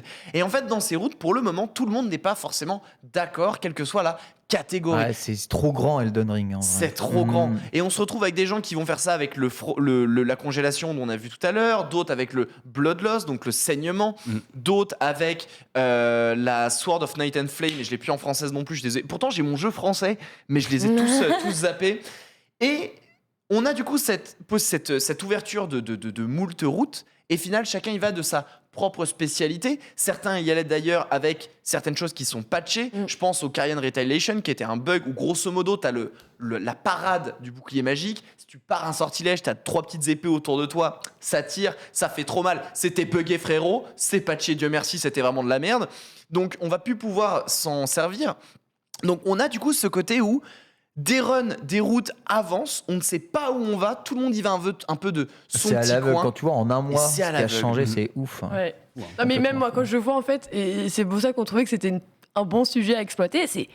Attendez, tous les 2 jours, on voit entre Distortion justement et Seeker, typiquement, c'est toutes les 24 heures, moins de 24 heures, t'as un nouveau record. Ouais. L'autre qui avait la place, il vient de se la faire revoler, il revient encore une fois. Et je trouve ça passionnant à suivre finalement. Encore même limite plus passionnant que le speedrun en lui-même. Je suis d'accord là-dessus, c'est palpitant parce que véritablement ces dernières minutes, elles étaient folles. Quand on est tombé à moins de 7 minutes, on a fait what the fuck, on était en moins de 6 minutes, on a fait what the fuck. Alors que 24 heures avant, c'était on peut plus à cause de la mise à jour tomber en dessous des 7 minutes. Bon courage maintenant quand ceux qu'on va.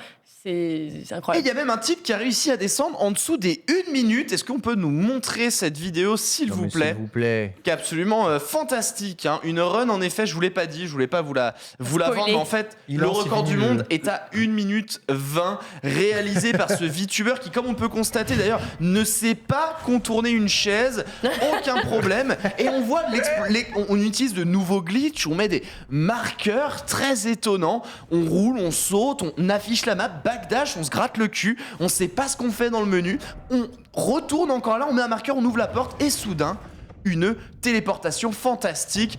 Et là, il se passe une envolée absolument folle. Le jeu bugué de partout. Évidemment, ne vous faites pas avoir. Ceci est un fake speedrun. Et justement, les jeux les plus buggés et au début, eh bien, on peut vite se faire avoir. Il faut savoir que ce fake speedrun a eu énormément de rayonnement positif.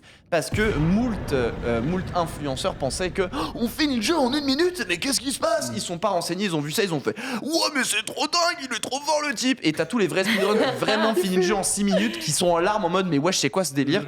Cette vidéo est maintenant en unlisted sur YouTube, mais a été vue je sais plus combien de centaines de milliers de fois par rapport au record du monde qui n'était vu que des quelques dizaines de milliers de fois, si je ne m'abuse. Ah ouais. Formidable. Ça c'est dur. Voilà, 1 minute pour terminer le jeu en, là pour le coup, modifiant le jeu, ce qui donne évidemment lieu à cette vidéo et évidemment tout le charme du speedrun. Merci Foster pour cette explication. Où on va du coup maintenant c'est quoi les prochains projets ? Écoute, le prochain projet au niveau des speedruns, tu veux dire ? On a le patch 1.04 qui vient de sortir il y a quelques temps, donc très curieux de voir. Beaucoup justement de stratégies ont été patchées. Pour le moment, les bugs Zipping et Pegasus sont toujours là, donc on verra où on va aller. En tous les cas, ça va toujours être la même beauté, et la raison pour laquelle je pense qu'on aime les speedruns, ça va être de la recherche d'optimisation, de la recherche tout court, de la créativité sur quelle route peut-être est mieux, quel outil, quel armement va être mieux pour cette route, la recherche plutôt la rencontre de nouveaux problèmes pour chercher de nouvelles solutions et peut-être, qui sait, de nouveaux bugs, de nouveaux glitches. Quoi qu'il en soit, le speedrun d'Elden Ring ne fait que commencer et on va avoir de magnifiques évolutions. Merci beaucoup Foster. Et ça qui est beau avec le monde du speedrun, c'est qu'aujourd'hui, même si vous mettez à jour votre jeu, vous avez beau régler certains problèmes, souvent il y a d'autres portes qui s'ouvrent suite aux mises à jour, parce que des jeux aussi énormes que Elden Ring, et on l'a très bien vu dans Breath of the Wild, il y a des moteurs physiques que tu peux pas spécialement changer, et qui avec, selon comment ton moteur graphique il est, selon comment ton moteur physique il est, il y aura toujours des glitches à exploiter. Formidable, tu vas t'y mettre du coup au speedrun de Elden Ring Non, moi j'aime bien explorer. Moi, au contraire, je fais le jeu en moonwalk, je prends tout mon temps. Comme ça. Ouais, moi je prends tout mon temps, je visite chaque recoin, je vais regarder chaque arbre, donc je finirai le jeu en 300 heures. Petit câlin, on en profite, c'est Earth Day aujourd'hui. Oui, faites des câlins aux arbres. Des câlins aux arbres, des câlins à la planète. Voilà, aimez votre planète, on en a que. Embrasser la planète, évidemment, c'est important. Merci à toutes et merci à tous de nous avoir suivis. Merci Lox. Merci à toi Ken. Merci Foster, merci Chrono. Tout de suite, on se retrouve en IRL sur le stream, bien entendu, avec une petite chasse dans Paris. Et on se retrouve, quant à nous, dès lundi, voilà, pour le suite du décryptage de l'actualité. Bisous, et puis très bonne suite des programmes sur le stream. Bon week-end. Bon week-end, bah oui, ciao.